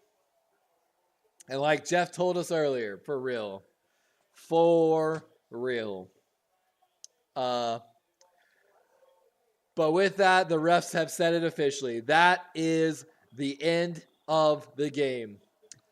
Congratulations to the Ravens flock and the Ravens organization. Truly put the stamp on that AFC North title. Hopefully that will start the conversation of, hey, maybe the media, certain people in the media were just trying to distort this conversation about Lamar in the playoffs. Half the time he wasn't even in the fucking game or injured. But Lamar putting the stamp on his MVP season this year as well. Again, I hope we go all the way to the Super Bowl so Lamar can really shut up all them haters in the media. Steve-O says, Jackbox time. You know, Steve-O, I would think about it if I had actually eaten dinner already. But I've got to go thaw out some shrimp under some cold water. I'm cooking some jambalaya rice with a summer vegetable blend, basically. So I've got to go, cook a little bit. But like Jeff Weber said, 3 more to go, ladies and gentlemen. Special shout out to Steelers. Great game, great season. I truly hope you find a quarterback in this next year's draft. or, you know, you have faith in Justin Fields' ability to develop and grow. Looks like George Pickens wants us jersey swap as well. Someone else is getting a jersey swap with Lamar. Lamar signing that jersey, basically. I think it was that number 42 getting the jersey swap. You gotta love this cameraman, like right over Lamar's shoulder, trying to get the best shots here. Like, and the guy's telling him to back up, I think, a little bit. Someone else in a red jacket from NFL Network told him, hey, man, back up. Like, you're kind of getting the other people's shots. But, well, enjoy your food, Steve-O. I appreciate you coming out. I truly appreciate every single one of y'all for coming and hanging out with us. We've got, of course, the Corey Davis lockdown picks on Wednesdays with David McNiner's channel. Of course, on Friday nights, we have an adult humor show of Jackbox games. It's usually pretty damn fun. Make sure you come check it out. Maybe I'll be working for a team next year, but I highly doubt anyone's going to hire me, sadly. So I'll probably be back next year just like this year. Enjoy the rest of your weekend. Good luck to my Bills Nation brothers. We got my moderator on my channel is actually a Buffalo Bills fan, so I hope the best for him until next week when we come to town. But again, hope everyone has a wonderful